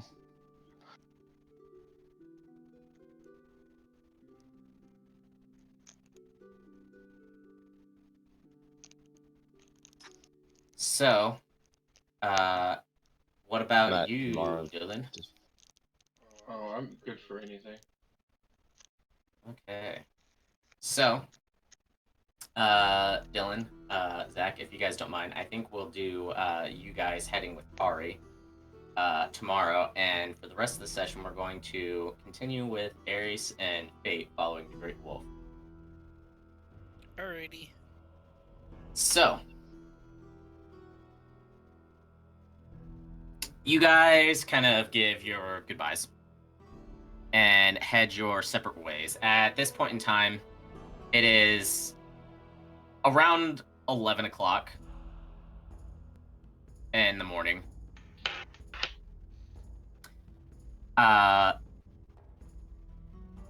The wolf sort of slightly shrinks down in size and lays on the ground and sort of motions with his head towards you, Fate, as well as Eris. I'm still pretty tired, by the way, so I'm gonna bounce, guys. Okay. Okay. Bye-bye. Good night. Bye. See ya. Well, so he motions his head towards us? Yep. Yeah, and I'll follow him. Eyes wave. I'm insisting that you climb upon my back so that way we can make quicker travel. Oh. If you're sure. I shove past Ares and jump on his back. All put right. my hands up, get my little jumping squat, and get up there. All right. You climb a bit. You climb up onto the wolf. The wolf seems nonplussed by your size. Doesn't really care. You guys climb up on the wolf, and he stands up, growing in size as he does so. As you climb up, he gives a bit of a howl, like not really a howl, not really a growl either, kind of like a partial bark, I guess you could say, towards Kari. And you see Kari give a bit of a nod before starting to head further south with Bon and Bastion in tow. You guys start to not really circle around, but you start to head kind of into the forest itself. The wolf stopping every once in a while to sort of sniff around. Go ahead and both of you roll me survival checks. Hopefully my elf sentence kick in. Nice. My rolls have been getting progressively better. Yeah, they have been, actually.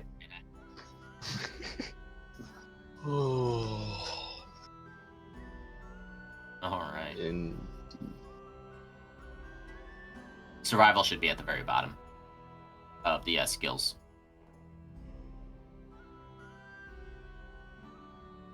Alright.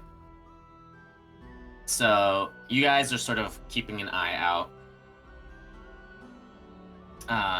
Eris, you're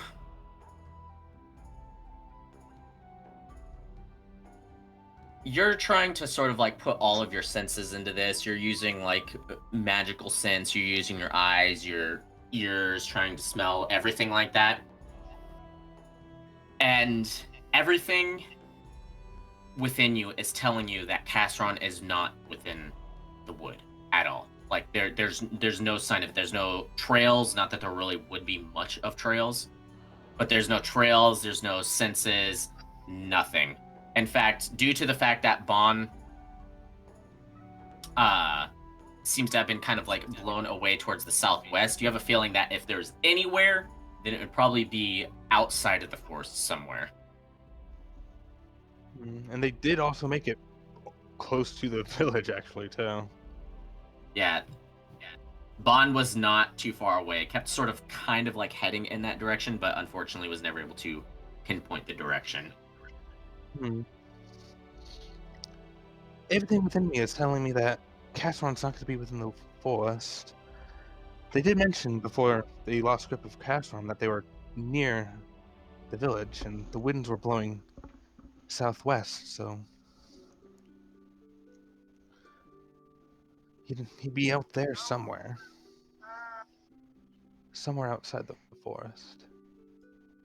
That is what I was beginning to think as well.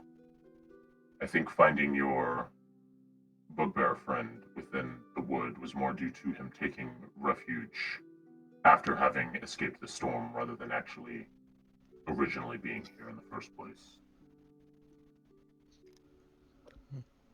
That's true. He was probably trying to. He probably didn't see the village and only found the woods and went there to see if he can find his track again, because it was at least a familiar landmark. Very possibly. As you guys say this, the wolf does exit out of the woods and starts heading more towards the west. Once again, every once in a while stopping, kind of sniffing around, looking like as if he's trying to pick up something, anything really at this point in time. Unfortunately, doesn't seem to really be the case. But as you guys are looking around, you do hear that freaking inane, annoying giggling. That sounds so familiar from the Ice Myth. It's a thing. And it seems like as if there's a few of them. And as you guys happen upon it, the wolf kind of like gets down close to the ground and starts like sort of crawling in the direction of the sound. Looking like as if he's trying to be stealthy, which he is. He's making like, no noise. Yeah, I'll lower myself to him to lower my profile, which is easy because I basically probably am buried in his fur. Yeah, I was about to say, you like pretty much like are half buried in his fur, and now you're just completely gone from sight. So yeah, the wolf kind of gets close, and you see through the fur, beyond the head of the wolf, there are 3 of these ice methods that are sort of in a circle, seeming like as if they're kind of conversing with each other. There's what looks like a strange black shard that's probably about like a foot long, thereabout, that's sticking out of the snow. And they seem to be kind of like clawing at it while laughing maniacally to themselves. And Eris, you recognize this due to the strange red veins. Oh, Pancake died. Strange red veins going through it that are not glowing as of now. It seems to be a part of those strange cubes that were producing heat. But this one looks like as if it's just a part of it rather than the entire cube itself.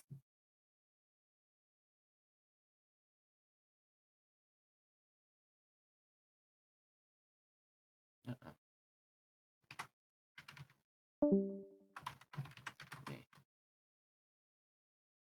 Do this once more. There we go. Yeah. But yeah. Eris is just going to think to herself.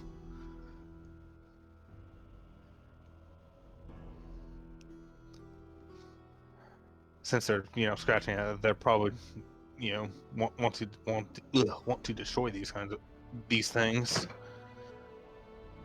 Yeah, you do sort of, with that line of thinking insight into the fact that the reason why the ice methods were probably trying to get into the village in the first place, and from what they were saying about letting winter take over and things like that, you have a feeling that they're probably trying to destroy these strange heat cubes. As you're thinking that, the wolf kind of like stands up to full height, and Pad's like right behind them, and they're laughing to themselves that they're like clawing at the shard of this cube, and the giggling sort of like and then just kind of like stops as like the shadow of the wolf goes over them, and they all look towards the wolf, and then they're just like and they like scream in terror, and it looks like as if they're trying to fly away, and the wolf like quickly like crunches one with its mouth and slashes another one, and then with another paw just like kind of like slaps it into the ground. Two of them were instantly killed, and then the third one looks like as if it's like almost like shattered into pieces almost, but is still there, and it's kind of like, let me go, you buffoon. I'll blast it with Eldritch Blast. Because Eldritch Blast. As you do that, the wolf actually pulls its other paw up and swats the blast with its paw, stopping you. Old little one. Fuck? You do see the fact that the blast actually hits the paw, and there is like sort of like a scorch mark on the paw of where it hits, but it looked like as if it was trying to protect the ice method for some reason or another. Sorry. It's fine. Ice creature, I have a question for you. Should you answer it, I may very well let you live.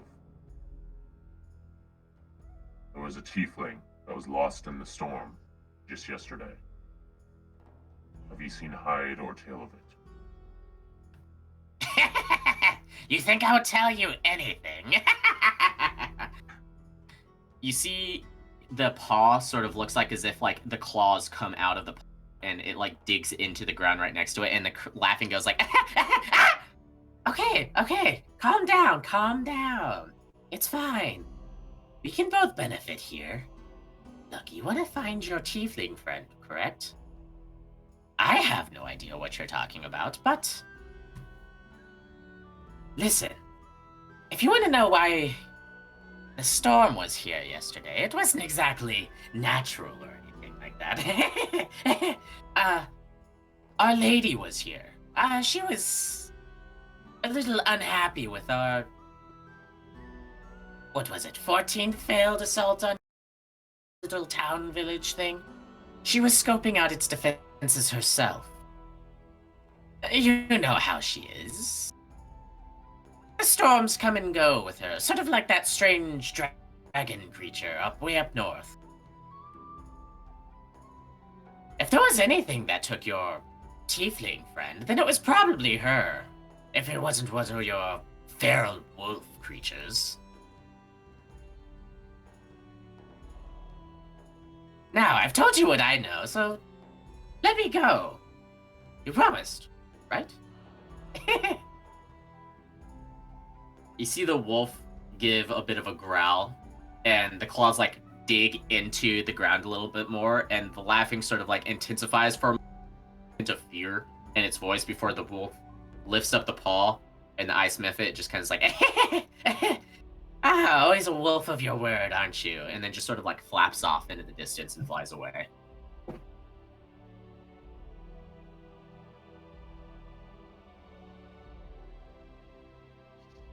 Is it wise to let him go?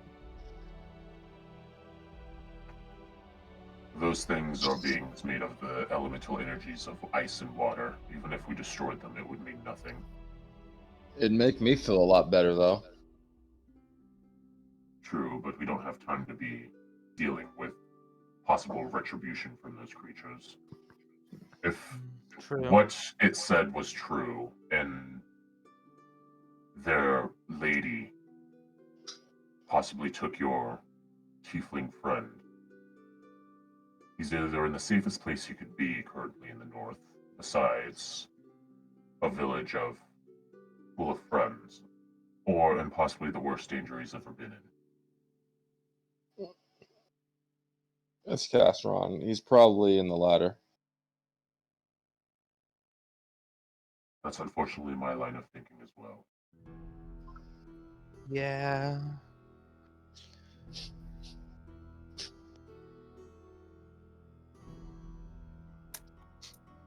So,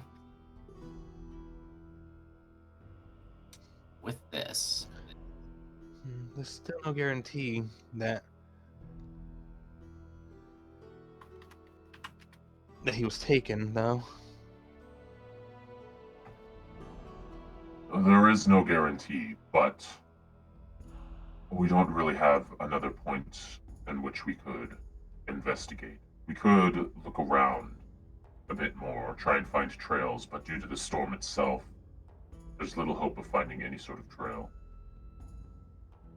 We could ask some of the local wildlife, see if any of them have seen your tiefling friend, but many of the wildlife around here either care little or are not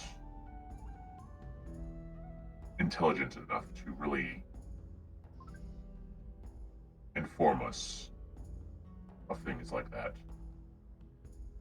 I could attempt it, though, if you wish. It's worth a try. Very well.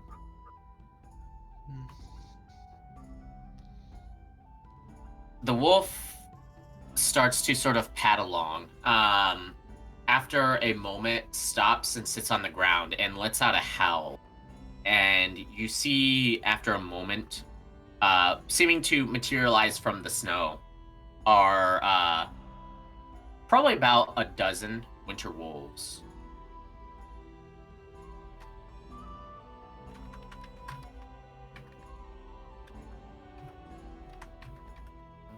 Let me get the music to a bit more fitting song. So, as the winter wolves appear, they start to converse amongst each other, and then for a moment, the great wolf stops and then speaks once more. It would be best for us to converse in the common tongue, so our friends can follow along. Basically, what they've said is that this lady, this entity that we've been having to deal with, who's controlling these ice methods, was seen around these parts, but they don't know if your tiefling friend was found by her.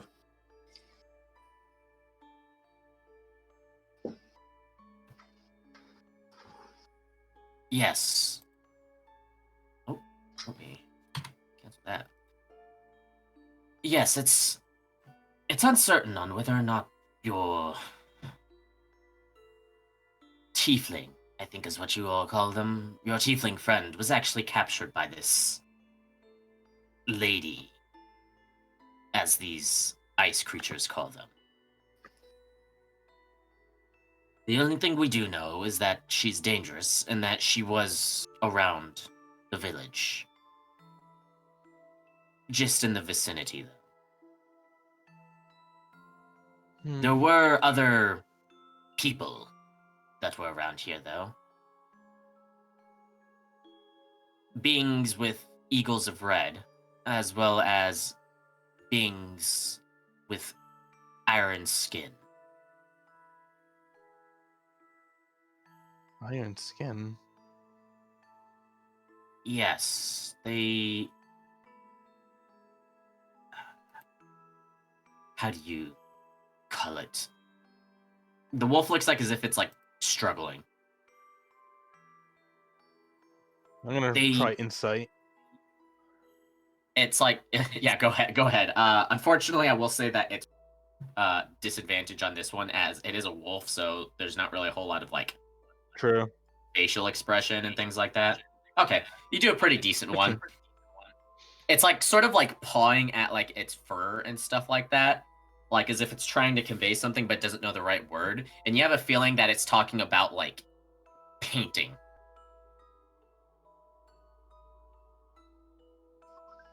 Like painting or covering or something along those lines.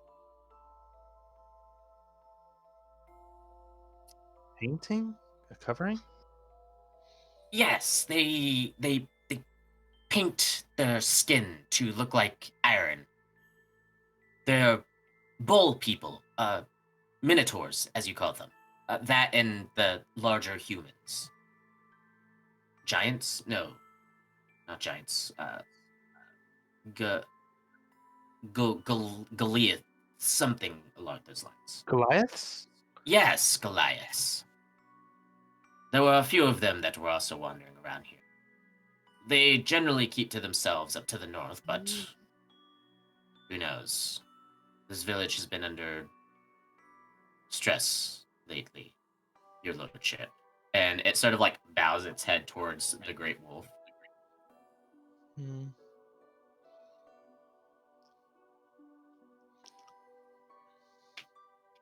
As for what they were doing out in the storm, your guess is as good as mine. They didn't have fur or anything like that, or even really a sense of direction to keep themselves from dying or getting lost in the weather, so honestly, it seems foolhardy to me. Pointless, even. It's at least still a lead, so. And you also mentioned eagles are red. I'm guessing that's the Red Eagle tribe? Yes, those people. The people who came to the village earlier. They left during the storm, heading back south. Hmm. Since we've not been able to find Castorn out here, which he could still very well be, but we just don't have leads. And as you say, you didn't see any tiefling with the little Mephit's queen. So it's likely Castorn might have been taken by one of those two tribes then. At least a possibility. You have a sense that the wolf shrugs at you, so you're not really able to tell.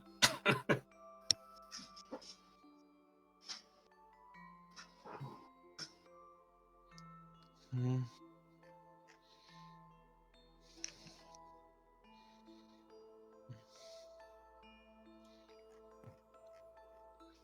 It is unlikely for the Red Eagles to have taken Casseron. Why In is all that? honesty, because they would have no real reason to. They would know that Kari would not find favor with them for saving strangers. Well, I see. they could have taken him to make fun of him more. Well, I know Rakim is mischievous.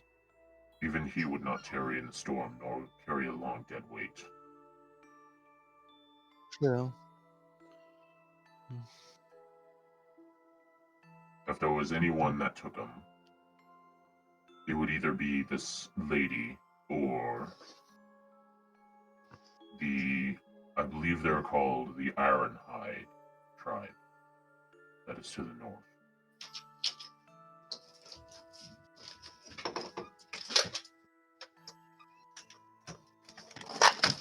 What they were doing so far south is something that I have no inkling or idea of.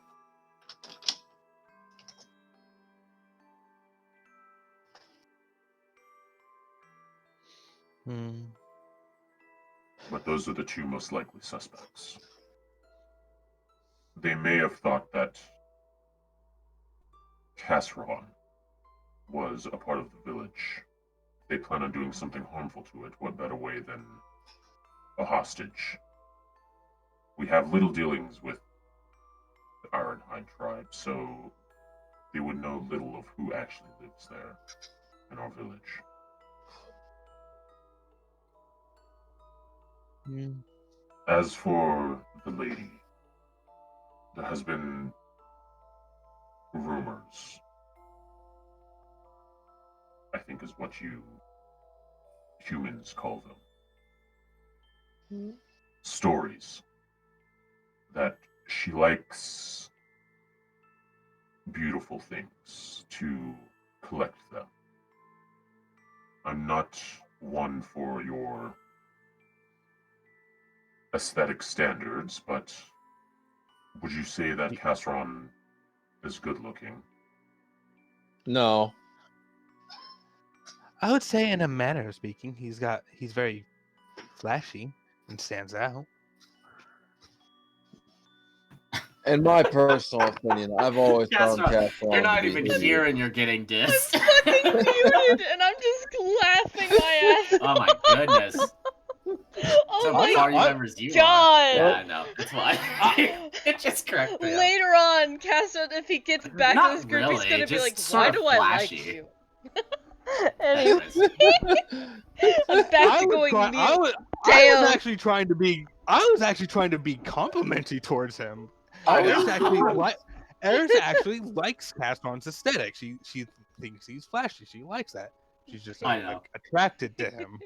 I Not know. enough I know. No, scales. it makes sense. It just kind of cracked me up. Oh, it's fucking funny. It's just like, I'm nah, that laughing bitch over ugly. here. I'm just But- muted so I don't distract from the story. Anyways. Anyway, back to mute. Yeah. For me, Casseron doesn't have enough scales for me to be attracted to him.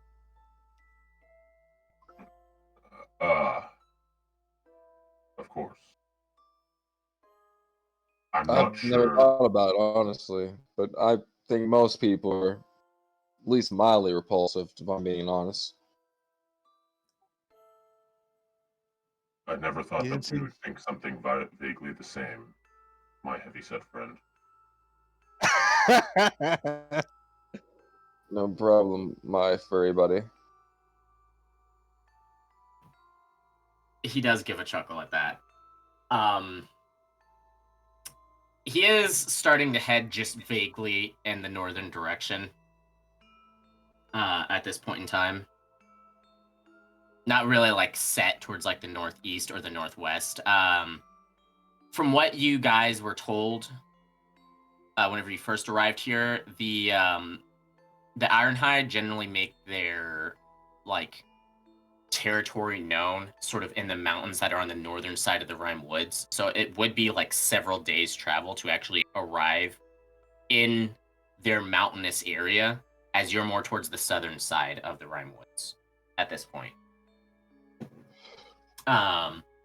And you have heard from Kari about this capital city that is off towards the northwest from the Rimewood village. That from what you have heard is probably also several days away, at least.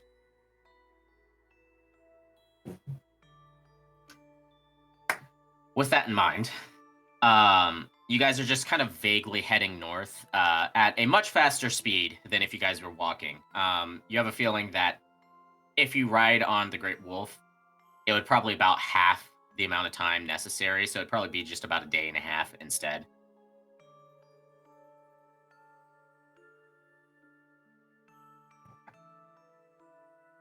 So due to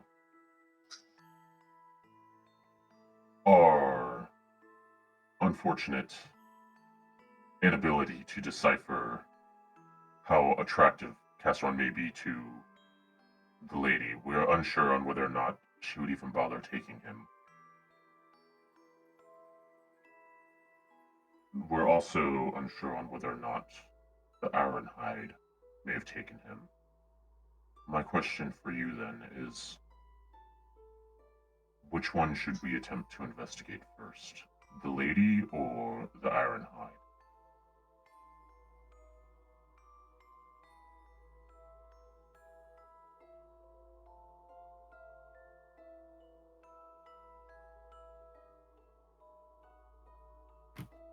He's just kind of slowly plodding along towards the north. Our safest bet would probably be the Ironhide, at least in terms of attempting to deal with them. Yeah, the lady might just attack us, and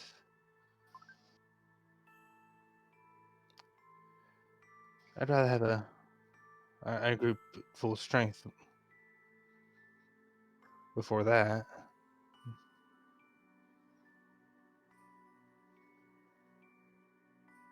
Makes sense. Very well. Towards the Ironhide we go. Make sure to hold on tight. I'll be moving quickly. All right. I will hold on to him as tight as I can. So yeah, as he says that, he kind of lets out like a gruff like bark, and then like you feel his muscles like tense, and then he just launches himself, and you feel the chill of the wind just like whistling over his body as he is like full on sprinting now towards the northeast. Not gonna lie, you guys are pretty much going about 80 to 90 miles an hour right now. Oh boy. Yeah. Still not as fast as Could those you winds slow down going. a bit? Yeah. So, for the rest of the day, you guys kind of make your travel towards the north. The wolf stops every once in a while. Doesn't really seem like as if it's of like exhaustion or like trying to like pace himself. More just seems to be stopping and kind of like wades a little bit into the woods as sort of just like stands there and like looks like as if he's like watching and listening. And then after a little bit of doing that, we'll like wade back out of the woods and start like sprinting back along it. And this goes on for the rest of the day. And after it starts to hit dusk, he wades back into the trees amongst the woods and shrinks down to a smaller size, big enough for you guys still to like sort of, but smaller size nonetheless, and then lays on the ground and kind of motions with his head. I understand that you mortals need to rest. We could make camp here and set out in the morning. Yeah. I'll begin setting up camp. All right. So you set up camp. Not too hard. It does seem like as if the Great Wolf found a clearing for you guys to actually set camp up. And he's just sort of like lying, like kind of like halfway around the outside of the clearing, like against some of the trees and stuff like that. Literally taking up probably about like half the clearing with his body. But it's large enough to where you guys can set up the tents and things like that in order to actually get some rest. And we only had one tent. We combined it into one big one. And I believe Bond was carrying it. Actually. Oh, yeah, that's true. Yeah. I forgot that you guys needed to do that. I only just now remember that. Oh, yeah, we don't have tents anymore. That's rough. Yeah. I guess we'll just have our sleeping bags, which I'll just be sitting on it near as close to the fire as possible. All right. So with that being the case, I will need you both to roll me Constitution saves then for the night. Nice, natural 20. I've got 6 scales. Yeah, that's true.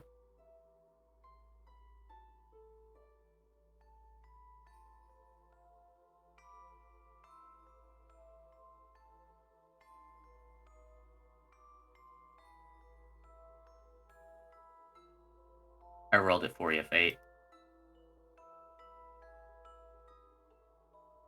Still there, Fate? Yep. I'm still here. Yeah. Oh, okay. Sorry. You good. With your guys' Constitution saves, it feels cold. You're trying to use the fire that you're able to build up and things like that, as well as having like cleared off a vast majority of the snow that you can. And Oh, he rolled it for you. yeah, Oh, I didn't see it. Okay. yeah, you good. With these, you guys make it through the night. It's cold. You feel a bit stiff in the morning, but nothing untowards happens. You don't like take any damage. You don't get any frostbite, anything like that. You guys all good. Come first thing in the morning. Yeah, I'll, of course, try to make a warm meal and ask if the Great Wolf wants some. Yeah. It shakes its head. As a being such as myself, we technically do not consume food. The elemental energies of the world are what sustain us. I see. Interesting. Interesting.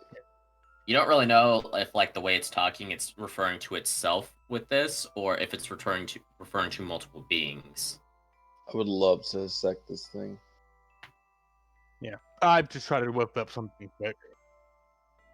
Yeah.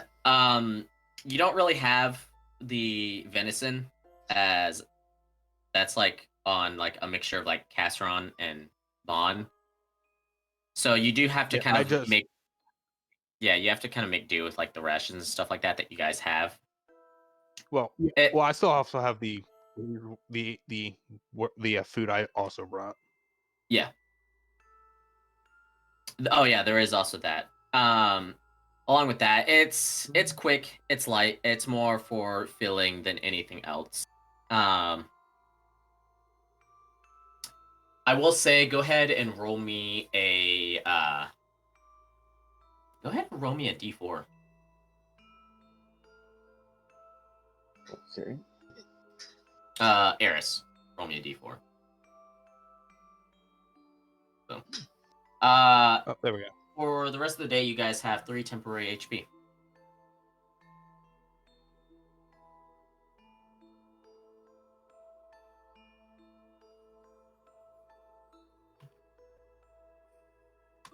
Oh, there we go.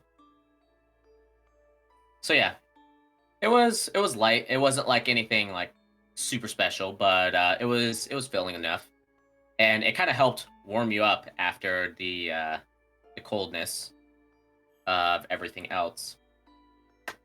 Once you guys fully awake, though, in the morning, the wolf once again motions for you to get onto his back, and you guys set out, continuing your trek towards the north.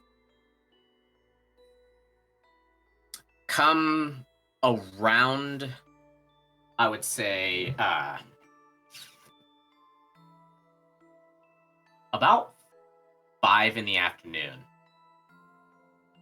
You are coming to pretty much the base of the mountains in the north.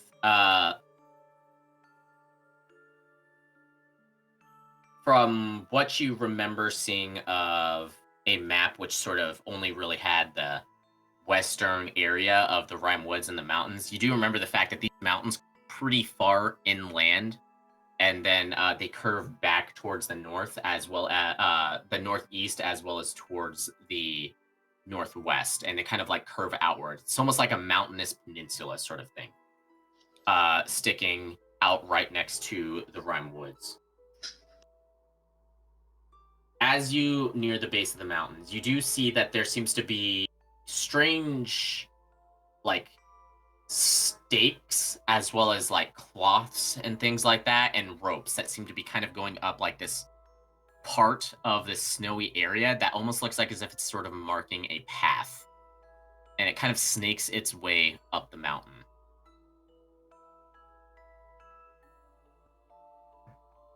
From here on is the Ironhide's territory. This path marks their way that they normally travel up the mountain. It's mostly for large parties or guests. I feel personally attacked. The wolf kind of looks over its shoulders at you, looking confused. I just Right. look He's back meaning, at him. he's meaning like large groups of people, not large people. Ah, Sorry if I unintentionally offended. That was, yes, I meant large groups of people. it's okay. I forgive you. We will have to tread carefully. I will assume a different form. We'll have to move by foot from here. Can shapeshift too. Alrighty, I'll hop off him. Yeah, he lays down. He kind of slightly shrinks and lays down, just like before, lets you guys off, and then stands up. But as he stands up, his form kind of like shifts and slightly disappears, and it looks like as if there's like a small whirlwind of like snow and stuff like that around him, as the snow sort of like melds into probably about like an 8-foot tall looking like man that has no shirt. The arms from about the elbow down have like this kind of like silvery gray fur, just like what his fur was like, and his hair wild as all get out and slightly spiky and goes down to about his waist. He does, thankfully, have sort of pants on, but it looks like as he kind of like gives a glance towards you, Eris, it was more out of consideration than actual necessity. He's not wearing shoes either. And you can see the fact that his hands, as well as from the looks of his feet, as he sort of like kind of like lifts them up and looks like as if he's kind of doing like some stretches a little bit, they're clawed, like how a beast would. His eyes also have look exactly the same. They look beast style in shape as well as look. Oh, you can do that too.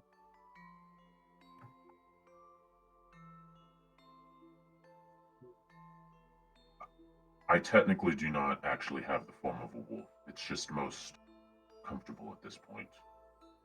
I don't have any true form.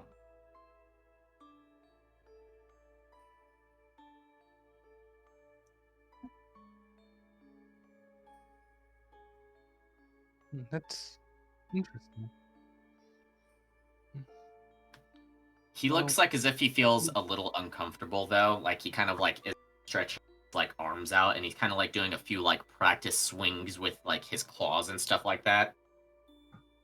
I normally don't take mortal form due to the limitations, but being a wolf would be more threatening and possibly I'd be seen as a mark to hunt.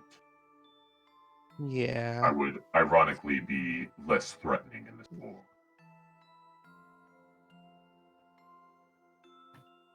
The voice kind of like throws you off a little bit, as it's the same exact voice, but now he's much smaller and looks way more human.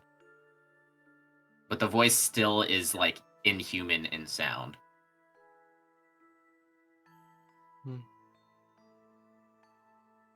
Nice.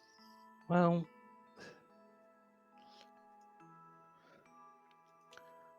let's continue onward with this, and hopefully we can catch back up to Kari.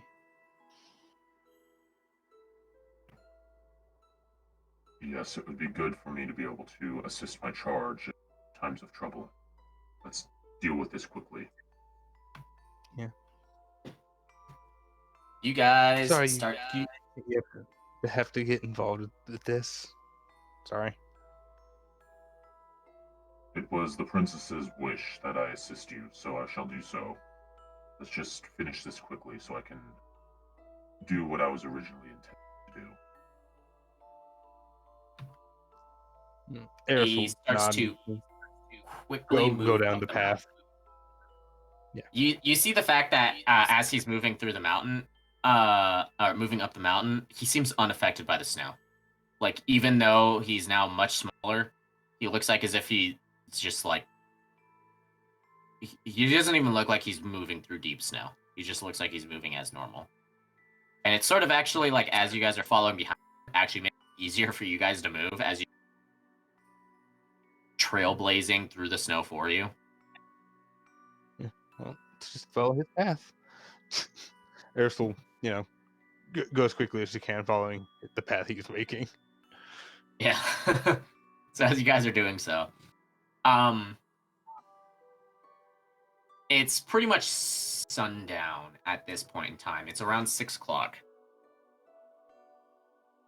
And you do see that there are several areas that seem to be sort of like cordoned off, looking like as if they're probably like campgrounds of some sort. And as you're heading up, you hear a voice call out towards you. Halt! Who goes there? I'll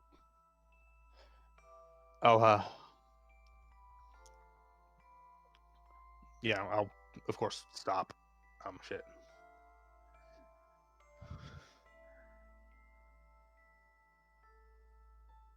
We are travelers. We're looking for a lost companion, and we're wondering if we may have ended up here. There's been no lost companions of any sort that have made their ways up this mountain. Only hunting parties and such. Did any of the hunting parties come with someone who wasn't familiar? We don't question the hunting parties. They bring what they bring, and we don't question nor look towards what it is. If they wish to show off their trophies, they do so. Shit, they turned Castron into a trophy.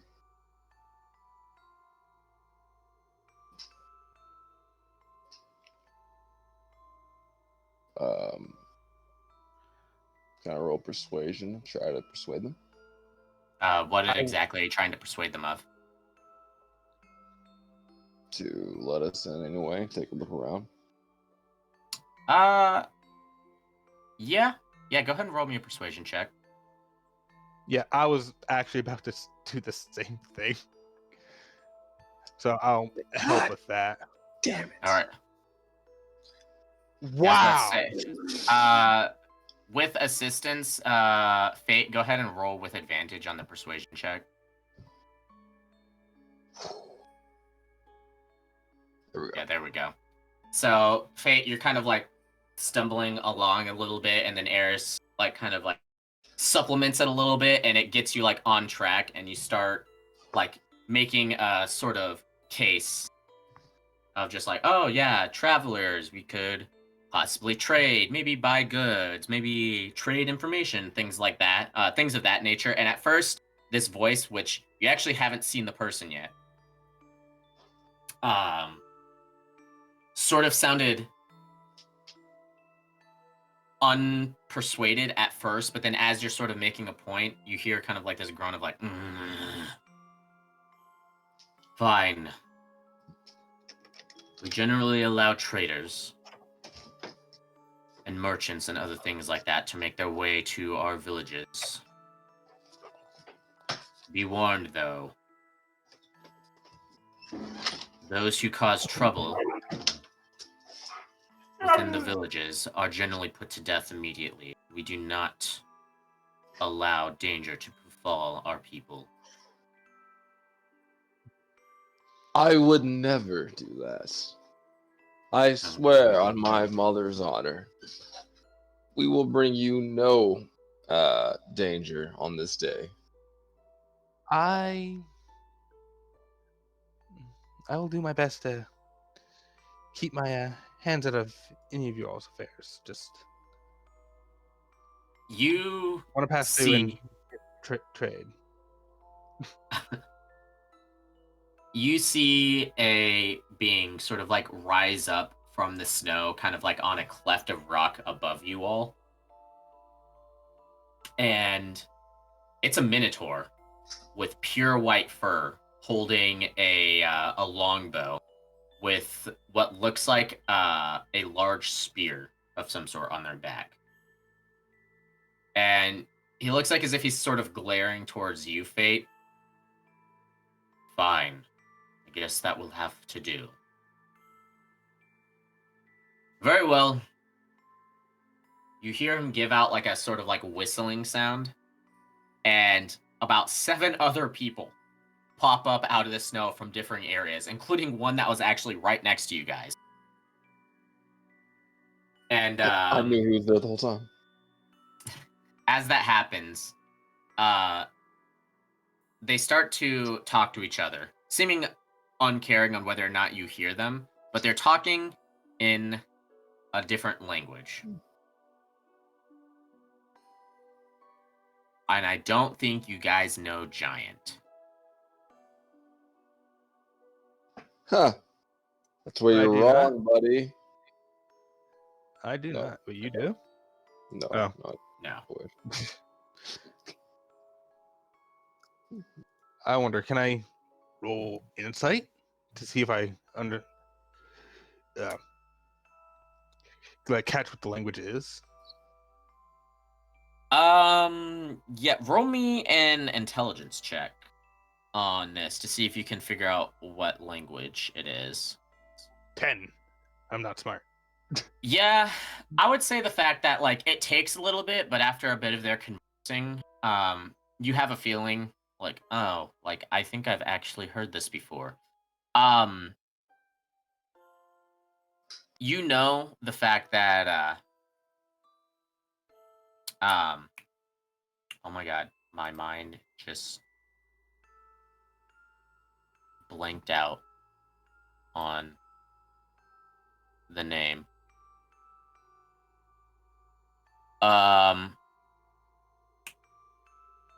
You know that Silrog has God, I freaking keep blanking out on his name every single time.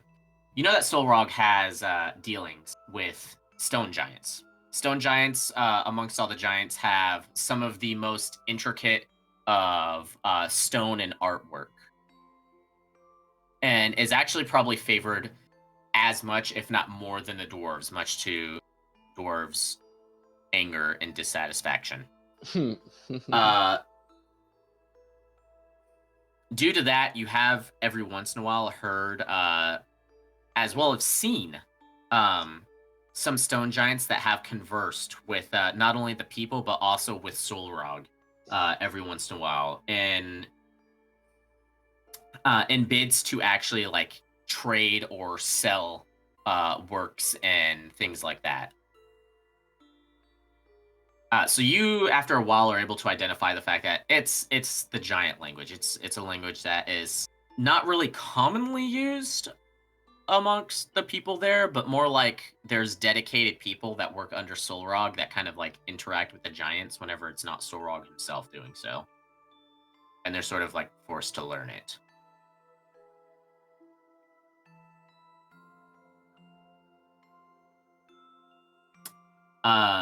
You get the feeling as well, over the course of them talking, that they're probably just talking about possibly pretty much just about you.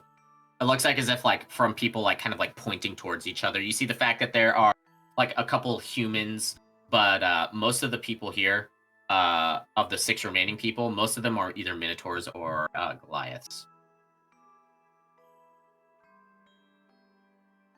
And you have a feeling that due to them kind of like pointing at each other and the seeming discussion getting more heated, that they're probably trying to throw work off onto one of like somebody else rather than actually dealing with it themselves. And you have a feeling it's probably relating to you guys.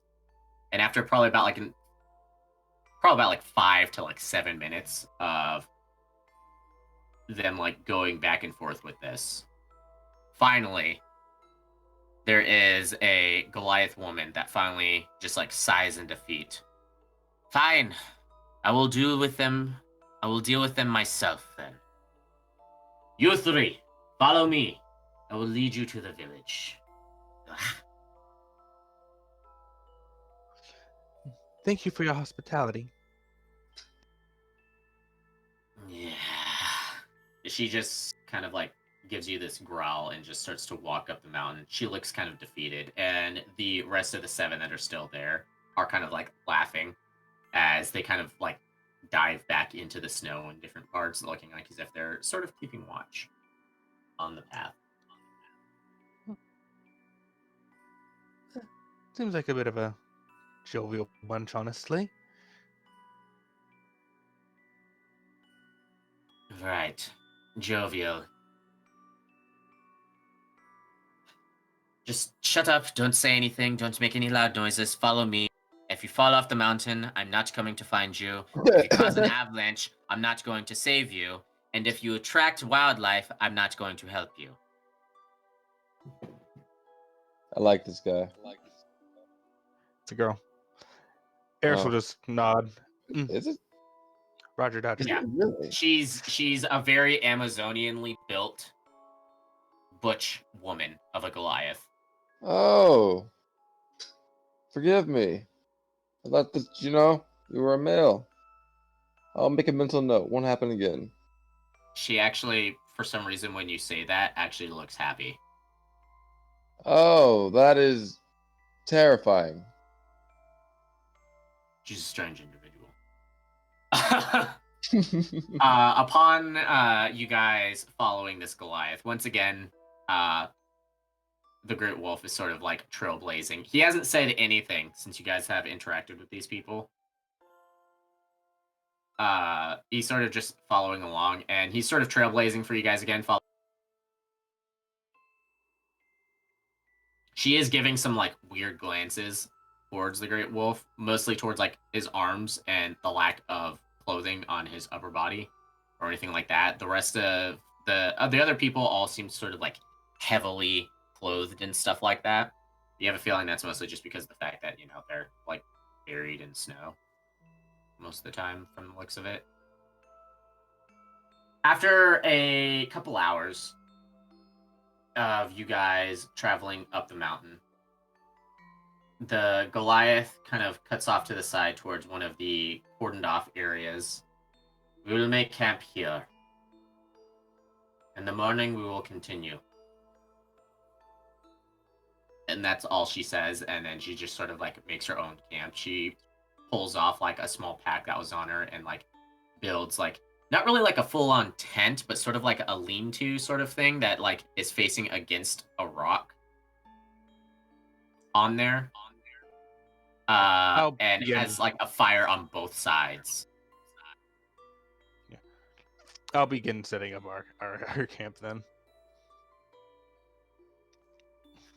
The Great Wolf just sort of like sits down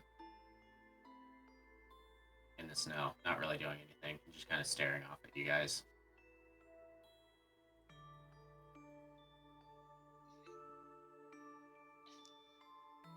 Yeah, so you make your camp. Yeah.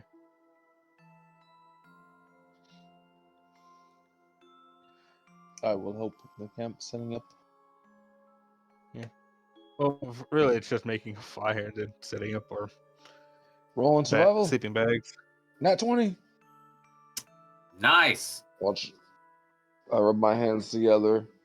You find a particular nook way, and then in the rocks. You find a particular nook in the rocks that seems, for some reason, warmer than the other areas, and you're not sure why. But you decide that that's where you're going to sleep.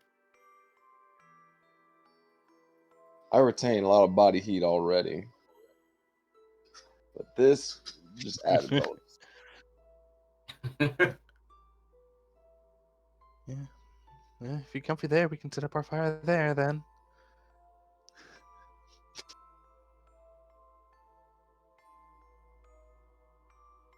All right. I'll set up a fire. Yeah. As you do so,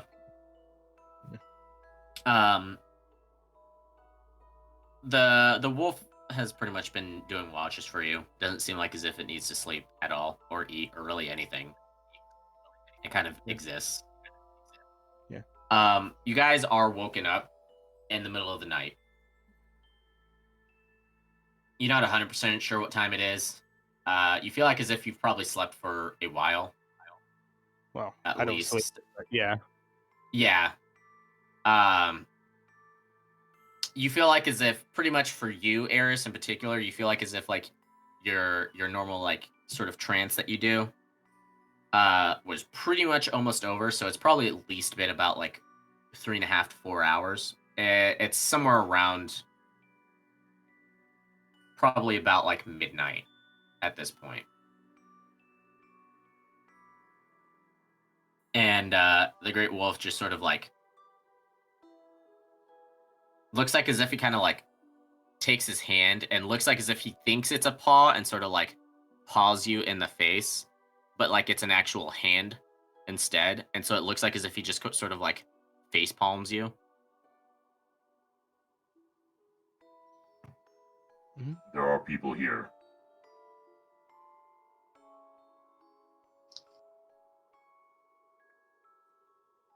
And then he goes over and he does the same thing to you, Faye. He like face palms you in the face and then also tells you the fact that there's people here.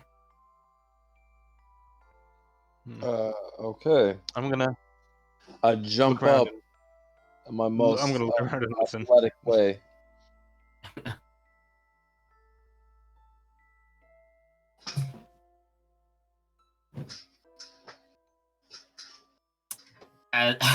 As you like try and like jump up, you sort of kind of do, but you like stumble forward a little bit and you kind of like almost trip over. You catch yourself with your hand, and then you stand up and you have to like pull your pants back up as they were like kind of like falling down through all of the motions and everything. I'm wearing robes. I don't have pants. Well, you keep saying the fact that you have to pull your pants up, so you're wearing pants under your robes apparently. Luckily, you were wearing robes, so no one actually saw the fact that you're sort of mooning them, almost. But I'm standing going... up, Eris, you said you were looking around. I'm looking around and listen. Yeah. As you're listening, you hear the crackling of the fire, just going off the base perception and all that stuff of your natural. That's my perception. roll. Going off your natural perception. That's the reason why I didn't ask for a roll in the first place. You hear the crackling of the fire, all that stuff. You also see the fact that the two fires that your Goliath guide set up, one of them is out, and she seems like as if she's sort of fiddling with something, and then she stands up and she's the wall. She doesn't see anything, and she's holding like her weapons, but she doesn't have them at the ready. It seems more like as if she's like getting ready for something, and then she just sort of stands at attention. You also notice the fact that like on her shoulder is what looks like a bird. What kind of bird? I'm gonna roll a history check to see if I know a bird. You'd actually have to roll me a nature check for that. Fuck. Okay, nature. Right, that's the thing. Yeah, I will just, get up and I guess ready myself for ready myself for hostilities. Basically, if I sense anything hostile, I'll immediately attack. You're not gonna eat the bird? No, I'm not eating the bird. The bird is our Goliath guides. All right. Do I know this bird, by the way? It sort of looks a little strange to you. Then again, a lot of the animals sort of look strange within the north. A lot of them have like these kind of like silver blue or like white hues and things like that, or like are far more gray than they normally are. This bird is not an exception to that. It looks a lot more white than what it's supposed to. And parts of its feathers actually look kind of silvery in the firelight. But you have a feeling that this thing is a peregrine falcon. It's a little on the small side for falcons. Like, literally only weighs like a few pounds, kind of small. It's a pretty small bird, but you know for a fact that it is a very fast bird. Okay. And the bird sort of is like kind of like has its head cocked and like as if it's sort of staring at you guys. And this Goliath seems to be standing at attention, almost sort of like to you, Fate, like a soldier.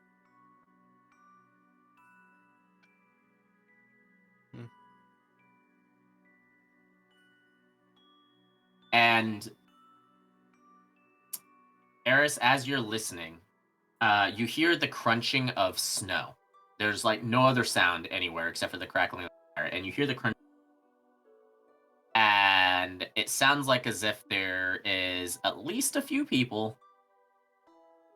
And coming into the firelight, you can see the fact that there is a massive minotaur that actually for some reason looks familiar. And it's not the minotaur that you encountered earlier that was guarding the pass. No, this minotaur has like black fur instead. Long horns and yellowed eyes, and is like staring down at you all. This minotaur, he's accompanied by not 7 but 9 other people. I almost said 17 by accident. That's not it. It's 9 other people. And they sort of all like kind of fan out. There's a couple of them that go over, greet your guide, and they start talking once again in giant. They don't really seem to be paying attention to you. It seems like as if it's this enormous minotaur that is looking down at you that seems to be the only one that's really actually paying attention, except for 2 people in particular. There is a Goliath and a human. The human being the smallest of this group, but still quite large, standing somewhere in the mid-range of 6.5-ish feet tall. They're kind of somewhat standing behind, like as if in deference to this enormous minotaur. He steps forward, looking down at you all. And he kneels down to get a closer look towards the 2 of you. And he keeps looking you all over before finally he points out a finger towards the 2 of you.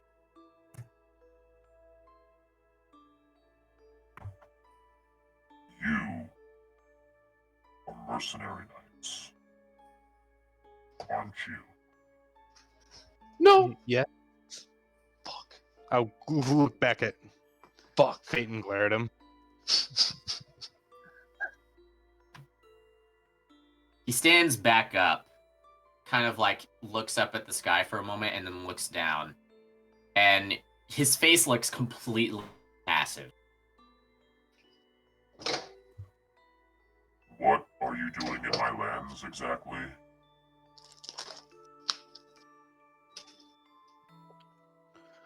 There was a snowstorm a couple days ago,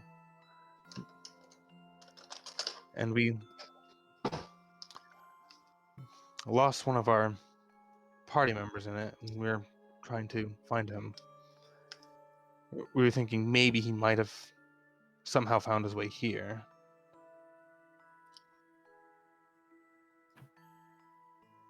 He looks towards you for a moment before he holds up a hand and then kind of like slightly motions forward. And you see one of the guards of his, like bodyguards, move off to the side and grab something and drag it forward. And you see the fact that it's a person that seems to be like bound up, a hood over their head and thrown to the ground. Their clothes are kind of like ragged and things like that. You can't really get a good look at the person due to the fact that they're kind of like half buried in the snow, and bodies are now sort of kind of blocking the firelight. Oh. Is this your companion? Hold on. Let me get a better look. Around to the south. Sorry, I didn't hear that. What? We found them wandering around south. Oh, can I remove the hood? He gives a small nod towards you. Thank you. I'll promptly take off the hood. It is not Casseron. But Air. Nope. Well, it no. does strike you as odd because it looks like a Bastion unit. But it's not your guys' Bastion unit. Air will look a little sad. It's not a member of our party, but it's a Bastion unit. As the hood still is released, functional? you see as the hood is like taken off, sort of like in the firelight that make it the bodies that are blocking it now. You can see the fact that like the head sort of like shakes a little bit, and they look a little dazed, but they look up towards you. There's like a gag in their mouth, so they can't really say anything. And the giant minotaur kneels down and takes a knife and like starts reaching it towards them, and then like cuts the gag free. Apologies. Talked too much. Yeah, As the we get gag that a comes lot. free, as the gag comes free, you hear the Bastion unit. Oh, thank the god! There's someone who's civilized in the land. Please help free me. These barbarians, for some reason, captured me and wouldn't let me go. All I I put was the asking. gag back in his mouth. It like starts like going on it, and he looks livid. Aerith will take it out. Hold on. At least there's some sense amongst one of you. All I wanted to do was find information on the elemental hearts. Where these barbarians are tying me up and taking me as a trophy to their damned villages. Well, maybe if you don't go around calling people barbarians, this wouldn't happen. Would you call someone who's wearing pelts and capturing people speaking in strange languages barbarians, or would I call them natives. Racist fuck. Yeah. He like looks like as if he kind of like tries to like wave his arm, but like it's tied behind his back, and so like he just kind of like wiggles a little bit in the snow, and then like kind of rolls over.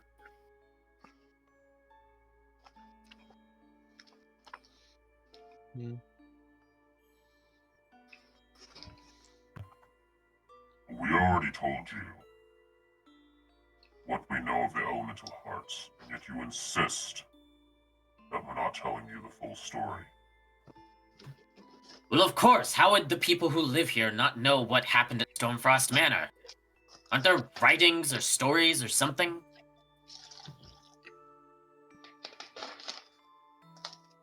By Morden's breath. I'll look to the Bastion unit and ask if he can speak giant. What? Yes, of course I can. Huh.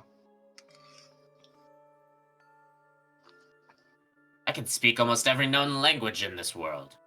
Can I stop for a second? Well, I just wanted to say, I forgot I have comprehend language as a spell. That might have helped. That might have helped a little bit. I'll also ask him if he's part of the mercenary knights. What? No. I left Avengarde decades ago. So I'm gonna incite him. See he's a deserter. if he to see if he seems like trustworthy. He seems like as if he legitimately means that. Listen, all I'm doing is just investigating things. I figured that I'd be able to find the heart of the issue if I discover. Well, Were you look. once a mercenary knight? Well, No, I was a. well, What do I look we're like as a also mercenary knight? I'm a Bastion unit, for God's sake. Very talkative one.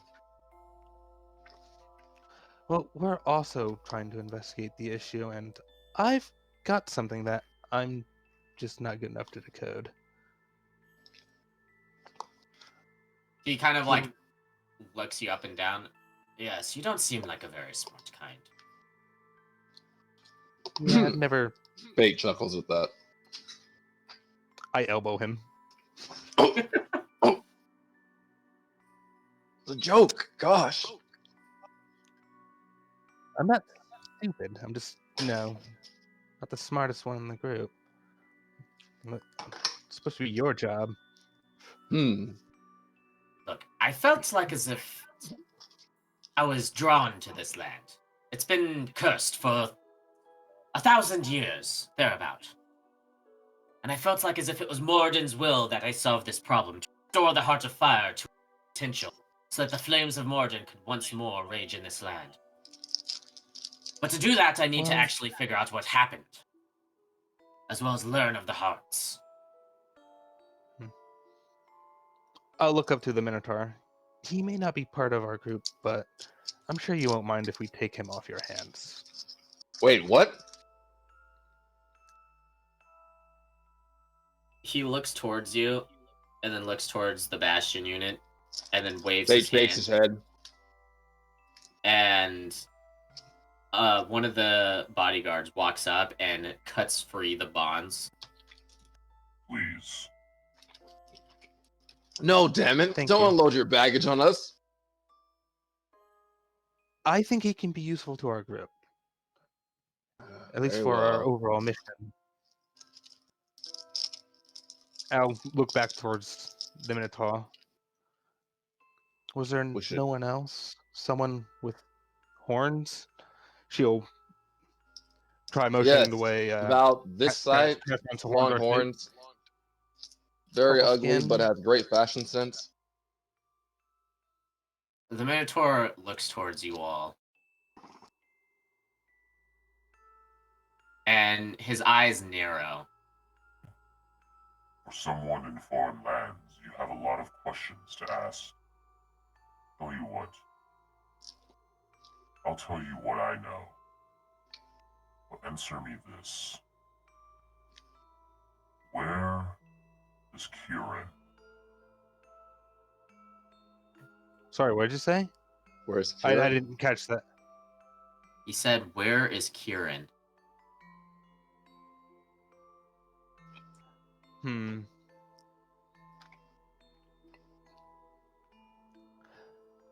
Eris is gonna.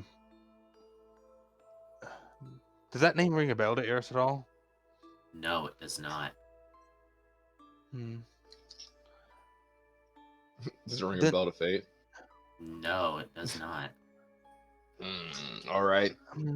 I don't know of any Kieran, sorry.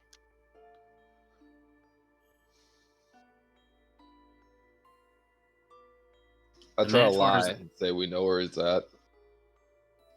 The Minotaur's eyes narrow as the answers of the two differ, and he lifts up his hand, and then you see it like ball up into a fist, and immediately all 9 people that were accompanying him all surround him. No matter. You're in our lands now. We'll find out whether or not you know where Kieran is on our own terms. Tie them up. They're coming. I cast Minor Illusion.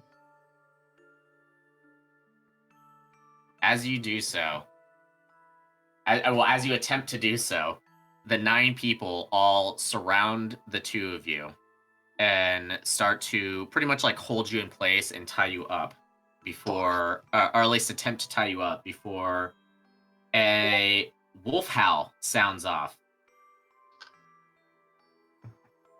You will not touch my charges, small one, or you will face the great wolf's wrath.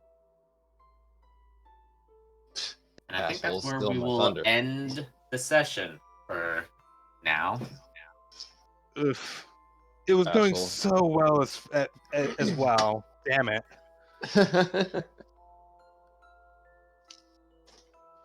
Kasron, if you want to wait a little bit afterwards, we can do a side thing with you of you waking up in strange lands, or That's maybe fine. That's fine with you me. know, dreaming in strange lands. Who knows? We will see how I am. Also, Yeah. goddamn, I'm not even here and I'm getting roasted. You know, horns this height, skinny, ugly as hell. Good fashion sense though. The fuck. Yeah. Oh, Castron just has kind of become the butt of the joke for the group. That's It alright. seems. It's kind of nice being kind of the joke in the group instead of being the serious leader type. It's kind of nice for once. Yeah. Yeah. But all right. Oh, Yeah. Adrian wanted me to ask if he could get into. What, into this? Yeah. I would I'll probably say no, just for the simple fact of keeping the group on the smaller side. That's cool. Just thought I'd ask. Or Yeah. ask me to I do have a bunch of one shots that I have planned and stuff like that. Unfortunately, the one that was supposed to go on canceled because the group unintentionally split. And I've got to get that resolved now. So Sorry. Oh, This no, is that's good. Literally all my. The one that it's got just taken. that was just it was Well- just the unlucky rolls or lucky rolls, depending on how you look at it. Who knows? We get to learn more Yeah. about the land. The bad but, rolls, ugh. but the idea for the Yeah. berries was initially mine. Just decided to, go for that. Hey, the berries And are splitting really the group was also useful. my idea. So Yeah, no. Yeah. Like I said, it was just the unluckiness of the rolls because I've been rolling for weather every single day, and it just so happened that there was supposed to be a heavy storm that. yeah. 'Cause that was not scripted at all for that to happen. Cool. Yeah. Unlucky. Well, that is actually unlucky. Yeah. Yep, pretty unlucky. And then the unfortunate fact of if we're able to get out of this, the strength saves. Yeah, if we're able to get out of this, we'll at least get a bastion unit that can help me decode the codex. Very probable. Maybe. Yeah, because I was actually initially, if we're going to actually enter that town, I was going to see if I could have that happen and see if I can offer something. Yeah. For it. I was actually going to try to be kind of a legit, trader, information broker kind of thing. Makes I was sense. actually going to try to be legit.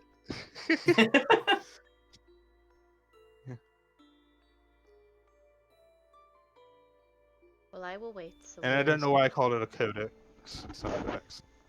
Yeah. You've been playing too much Warhammer, my guy. But yeah. I don't. All right. Well, So- you should. It's amazing. That will be I saw the end of the session. to get You you into guys have been taken by a enormous minotaur that for some reason looks strangely familiar to you all. Didn't well, he's about to take The way us, you right? described him, And the he wolf looks like shows up. it sounds like he looks like. The way you described him, it sounds like he looks like he looks like Steelbane. I thought he looked like Beefcake. Beefcake's not here. He Yeah, does, Beefcake's but not he's in the out campaign. he's out in the universe somewhere he doing his own does thing. Indeed, look like Steelbane. Oh, For me, it was the black fur that was the giveaway. Black fur, long horns, as well as the yellow eyes, all the same exact thing as Steelbane. Yeah, because I was actually shit. after asking for Castron, I was gonna also ask him if he knew Steelbane as well. After that, Yeah. but he wasn't too happy with us asking so many questions. I guess he doesn't like people asking questions. Probably not, no. It seems to be that way. That's kind of why he muzzled the freaking Bastion unit. Yep. Although to be fair, as soon as we untied him, he started talking a lot too. Also, to be fair, we probably should have left him bound for a little bit, at least until we know we can trust him. Yeah. It was Damn was it. So interesting. I did an insight check, and Ayers seems to think he's legit. What if his deception's just really high? I mean, you don't know. Yeah, I don't know. I just know that I got a good assessment on it because that was Matt 20, so he has to have I'm a just really extremely good assessment to beat that. distrustful of everyone. It's one of my Yeah. character flaws. That's Yeah. fair. It Yeah. actually is. But, you know. All right. Well, yeah, like I said, that will be it. Tomorrow I'll do their side of things for probably a couple hours. I'm gonna try and get that hopefully wrapped up by next session, so that way things sort of start to meld back into each other. Because yeah, that was totally unplanned for the group to split up. But I will do your guys' session next Thursday. This next Thursday. Regardless of whether or not you guys end up meeting back up. We shall see. Yeah, we shall see. But this was a good session. Yeah, it got pretty interesting. It was fun. I It- overslept for a little bit and got here like an hour late, but it was fun. It's great. It's great to have you back. Yeah, no, it was a lot of fun. Thank you. I haven't been gone that long. Yeah. I mean, I didn't jump into like I background just because I kind was of sick. Yeah. Well, You're you've been just also- more But I you've missed been you more guys. included in it this time than in some of the previous times. True. Yeah. True. You